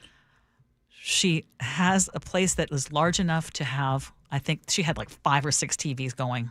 In one room? No. All parts of the house. Okay, all parts of the house. Yeah, okay. So she has one of those like open concept. I love but it. Different parts of the house. And then she had a great caterer. So she has it catered. So the food was amazing and people didn't have to, I mean, I offered to bring something. She was like, no, we've got it covered. I mean, that costs a lot. Yeah. But how did you deal? So did the 5 rooms solve for this thing Sophia's talking about? So anyone who wanted to really watch the game could really watch the game. Anyone who wanted to chit-chat. I was happy to meet some of her friends. These are new people who, had the same kind of vibe and, were great to talk to. But we were also able to watch the game and focus on it when we wanted to. So that's the perfect situation. Did she have a specific room for just locked in, or it just was spread out enough? It just turned out that way. Yeah. Whereas if someone was chatty, you could just leave that room and go somewhere else. Yes. And you still felt connected. You didn't feel okay. Yes, and you kind of move around. All right. What about you, Sophie? Oh, what about me? I am personally a person that likes to move around a bit. I get into the vibe of it all, but I'm not really locked into the game, so to speak. When I went to this particular party, I really liked the separation of levels, and it was kind of great because it did get to the point where all the drinks were upstairs. So, everyone would kind of circle downstairs and check in with the people downstairs. Be like, you good? You need another beer? How are we feeling? And this particular party was in San Francisco when the 49ers lost. So that was a very tumultuous time, believe it or not. But on that note, I also wanted to ask you guys about superstition throughout the playoff season. We've seen a lot of people with different superstitions around the Seahawks winning, and I was speaking to someone recently who's a huge Seahawks fan, but she will not be watching the Super Bowl, nor has she watched a single game this entire Seahawks season, because in her brain, every time she's watched a game, the Seahawks lose. And so she's going as far as to not even being in the country. She'll be in Canada when the Super Bowl happens. So my question is, when it comes to the Super Bowl, how much do we really need to play into these extreme superstitions? Are we really keeping those in check? Or are we like, okay, this is a little different. We made it. You should watch the game and enjoy it. Okay. So this last game, I wore something different from the game before. And it did cross my mind, like, should I have kept the same? Because I only have 2 Seahawks-related shirts. Mm-hmm. I mean, Gee has a new outfit for each day related to Seahawks, and I only recently got a second option. The first one I can't even get out of the house with because it's just so ratty. So I actually thought, am I causing bad? If something goes wrong, it's going to be because I chose a different jersey. Right, you have to wear the same even though one. I think it's ridiculous. Sit in the same spot. And I get it. For some people, if that works for you and that eases your anxiety, you do you. Why risk it? What you know do what you I mean? do? Why risk it? We have we call it a gnome hat at our parties, and everyone after every big play or touchdown, like if it was a big one, everyone has to touch the gnome hat in the room, and it's. I want a better Seahawks description of what this gnome hat. We call it a What gnome is hat. this? It's really a Seahawks Christmas cap. Like it looks like a Santa hat, but it's Seahawks. But we call it a gnome. Don't ask why. So if there's a touchdown, it's passed around the room. Even if someone is downstairs, you have to take the hat downstairs and touch the hat. It's a whole thing. Like, why risk it? Why risk it? In her case of not being able to watch, but I understand. That's deprivation. I mean, at that point, you're making yourself miserable for your superstition. I think it's one thing, like, I'll wear the same shirt or the same underwear. Yeah. That's one She's thing. like my grandmother that said a watch pot never boils. Like, just don't watch it. Well, and that's the thing. Like, she's truly a fan. She follows football very closely, and she was like, "Yeah, I followed enough to know that my presence doesn't do us any good, so I will not be watching." And I'm like, I guess if that works, and if we win, maybe we can thank her. I'll thank her for her service. Taking one for the team. Someone just told me, Kai just said you cannot buy any new gear during the 2 weeks leading up to the Super Bowl. I'm good. Yeah, she says you should already have what you have, and then if you're going to buy anything, you should buy it after the Super Bowl. So another superstition. Okay. All right. Okay, continue to text us, Muckleshoot Casino Resort text line, 888-973-5476, 888-973 KIRO. Your words and our words to live by coming up next.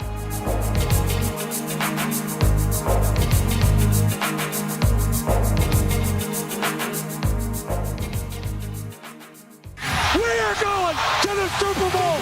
And the home of the Seahawks, KIRO Newsradio is there. Can you believe it? All week long, Gee Scott broadcasts live from Radio Row in San Francisco during the Gee and Ursula Show. Weekdays 9 to noon. It is a circus like you have never seen. And Luke Ducey will be on the ground. I am on the lookout for everything 12s. From the only station where you hear Steve Rabel call the Seahawks in the Super Bowl, KIRO News Radio. Remember that time we were driving through France and for some reason we didn't have GPS? Oh, for some reason? That reason would be that you didn't plug your phone in because you didn't have a charger. Yeah, because I let you borrow my phone so you could call your mother, and you're on the phone for like 30 minutes telling her where we are. But that aside, we didn't know where we were going. We did fight a little bit because we didn't know where we were going. I think that Longevity Medical Clinic is like the GPS for us. They tell us which turns to make. They tell us which directions to go, right? They do. And now I feel like the two of us together have a clear path and we have more control over our own health care. Right, exactly. So you don't have to get out of the car and try to find information somewhere. It's all right there. As you're aging, all the little sort of turns you have to make in order to be able to have lots of energy and to enjoy your life. So for as far as I'm concerned, Longevity Medical Clinic is our GPS. Do what Nick and I have done. Take a free health analysis at lmclinic.com. That's lmclinic.com. How about a simple New Year's resolution, one that even I was able to achieve? Reverse the clock on hair loss with Advanced Hair's simple one-day FUE treatment. You'll feel more confident and more youthful when you witness your own natural hair growing into those places that have been balding or thinning for years. I'm surprised and relieved every time I look in the mirror.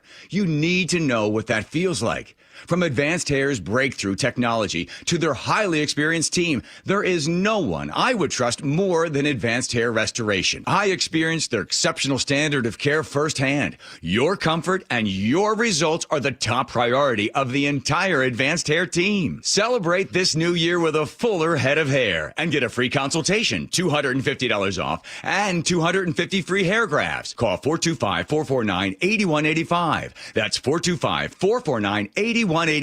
Discover what meeting your resolutions could look like with the before and after pictures at advancedhair.com. Hi, I'm Dr. Shelley Flace with today's tip for kids from the American Academy of Pediatrics. The nicotine in e-cigarettes is addictive and can harm brain development. That's why I worry about teens who try e-cigarettes. Many young people use pod-based e-cigarettes like Juul, which have high levels of nicotine. And because teens' brains are still developing, they can quickly become addicted. The tobacco industry uses fruit and candy flavors to attract young people, often turning them into lifelong users. For more, visit healthychildren.org. File now with TurboTax on Intuit Credit Karma. They'll find every credit and deduction or your money back. File today the easy way in the Credit Karma app. Getting a flu shot helps us stay healthy, so we don't miss out on what matters. Like that family movie night your daughter can't live without.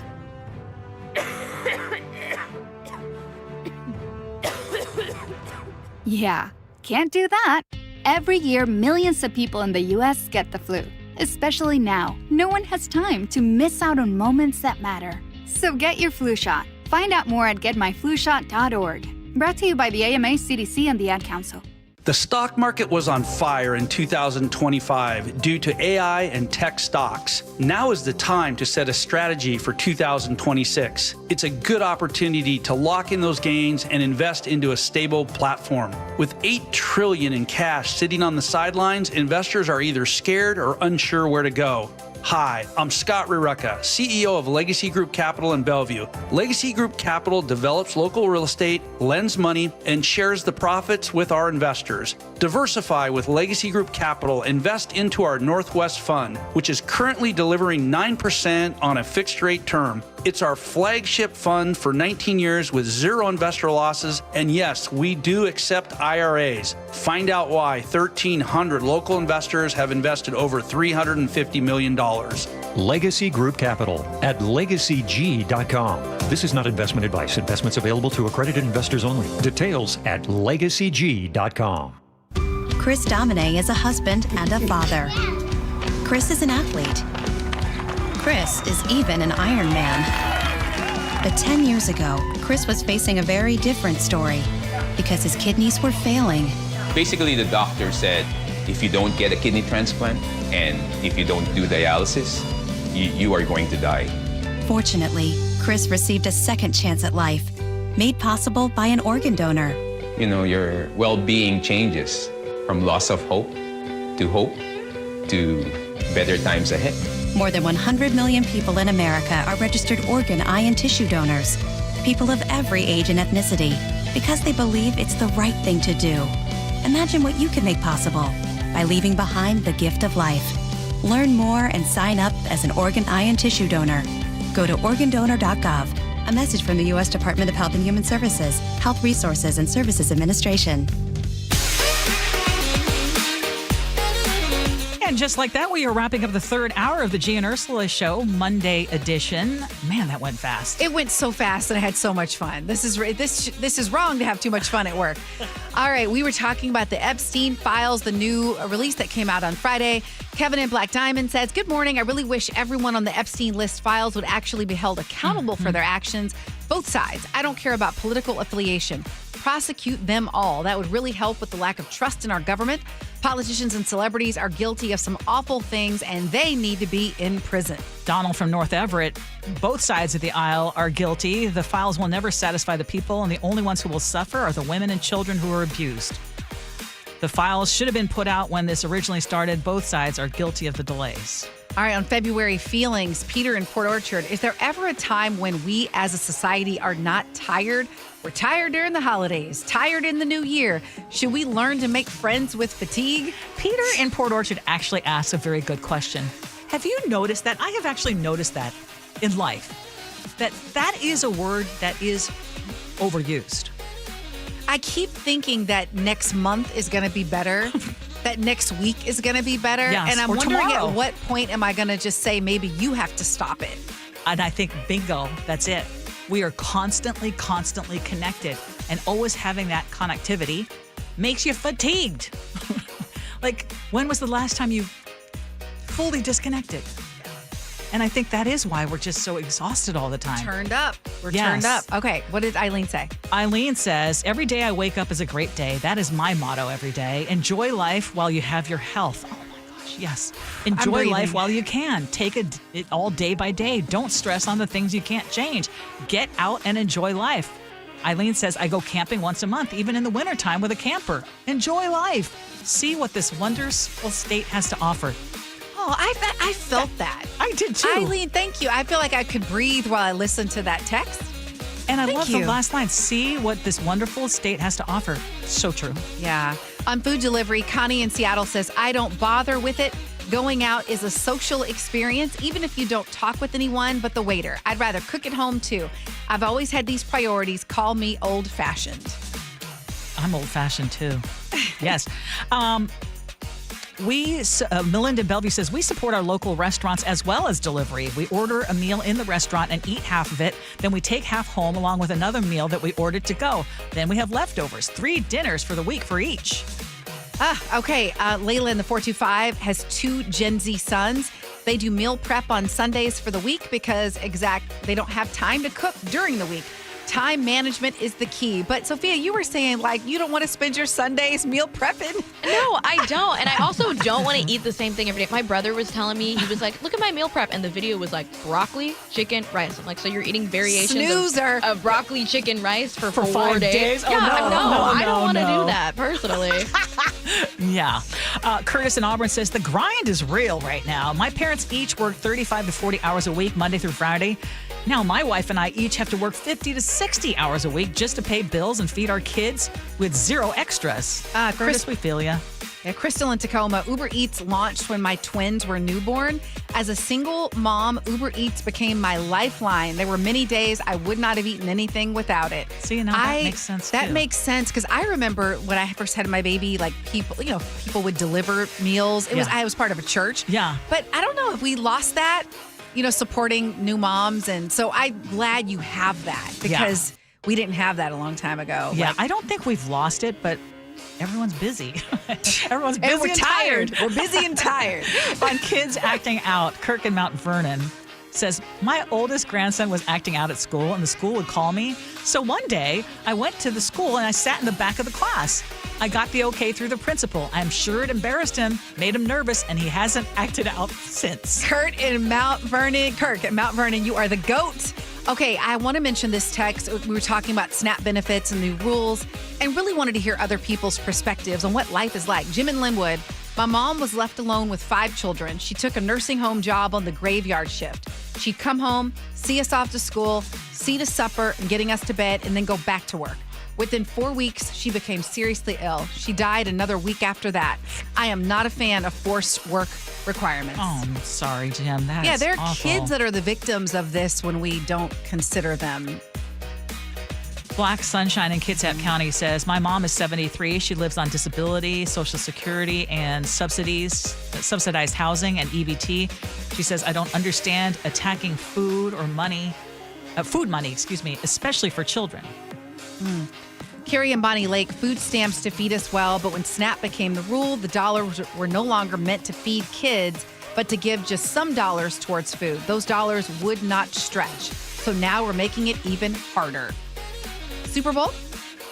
Yes. On the Super Bowl, someone texted in and said, my husband's Smith & Jigba shirt hasn't been washed in so long because of superstitions. I think it's going to try to escape from him. Oh, that's funny. I'm afraid to ask how long. Okay, and then my dog has a Seahawks jersey, but because I have not put it on him the whole season, I refuse to have him wear it at this point. And I bet your dog's happier for it. That's okay. This was great. Thank you so much for your text messages. Thank you so much. For hanging out with us. Now it's time for Words to Live By. This is a quote from Rebecca Walker. I was just thinking about showing up for others. When it comes down to it all, that's what life is all about. Showing up for the people you love again and again and again until you just can't show up anymore.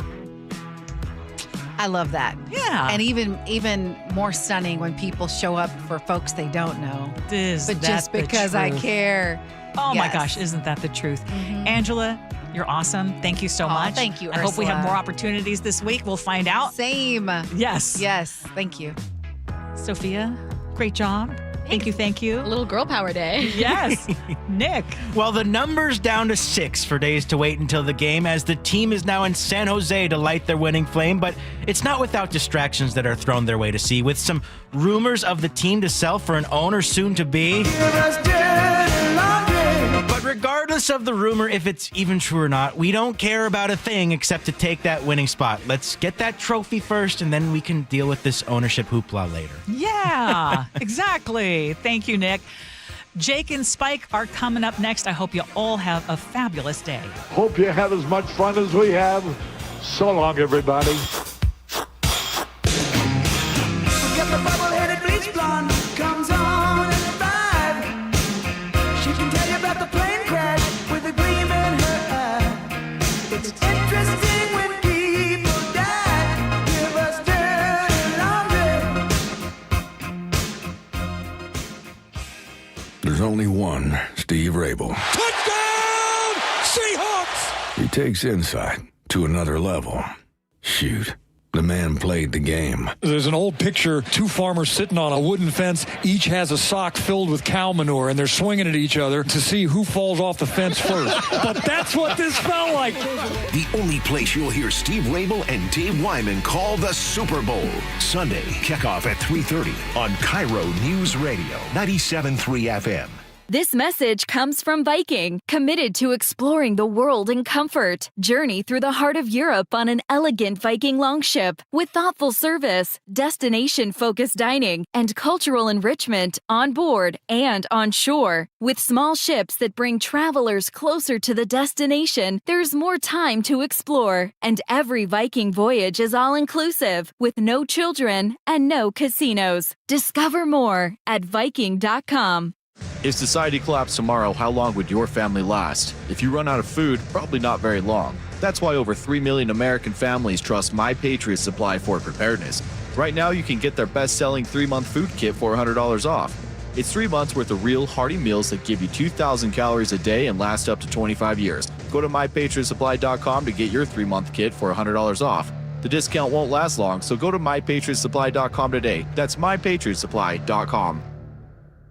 If you're wearing glasses or contacts, but you need reading glasses or bifocals now, you need to join Drs. Kopstein and King for the K2 Vision RLE live webinar this Thursday at noon to learn about refractive lens exchange from K2 Vision RLE. This free webinar is a perfect opportunity to meet the doctors and have them answer all your questions about K2 Vision RLE. Questions like, how much does RLE cost? Is financing available? Does insurance pay for RLE? These questions and lots more will be covered this Thursday at noon during the K2 Vision RLE free live webinar. K2 Vision surgeons have performed over 150,000 procedures. They know when RLE is right for you. K2 Vision RLE. No glasses, no contacts, no readers. Plus, no more cataracts. Don't miss the free live webinar this Thursday at noon. Register at K2VisionRLE.com. K2VisionRLE.com. That's K2VisionRLE.com. Your best source for local news. KIRO News Radio. Northwest News. If you're drowning in IRS debt and can't afford to pay, then you need to take advantage of special IRS tax programs that are available and free yourself from IRS collection efforts once and for all. Due to the financial hardship consumers are facing throughout the country, the Internal Revenue Service has made it easier to settle delinquent tax problems. An open phone line has been established by Community Tax for consumers to call and see if they qualify. Take down this number or store it in your cell phone, but call the Community Tax Helpline at 800-793-9858. If you owe back taxes to the IRS and cannot afford to pay them back, or even if you have years of unfiled tax returns, there's no need to fear anymore. But you have to call the Community Tax Helpline today at 800-793-9858 for the help that you need. Don't take on the IRS alone. They can attack your wages, savings, pension, home, and even your Social Security check. Call 800-793-9858 for your free consultation and to see if you qualify. That's 800-793-9858. 145 over 92. 180 over 111. 182 over 100. And I had a heart attack and a cardiac arrest. And then a stroke. Your blood pressure numbers could change your life. A lot of people don't understand, including myself, I didn't, now I do, the impact of having a stroke. My memory is shot. When I woke up, I couldn't speak. Lowering your high blood pressure could save you from a heart attack or stroke. If you've stopped your treatment plan, restart it or talk to your doctor about creating one that works better for you. Start taking the right steps at manageyourbp.org. It's a new life, but I'm gonna make it better. I'm coming back. Ask your doctor, check your blood pressure. Brought to you by the American Heart Association, American Medical Association, and the Ad Council. 6 days until Super Bowl 60. The only station where you hear Steve Rabel call the Seahawks in the Super Bowl. KIRO FM and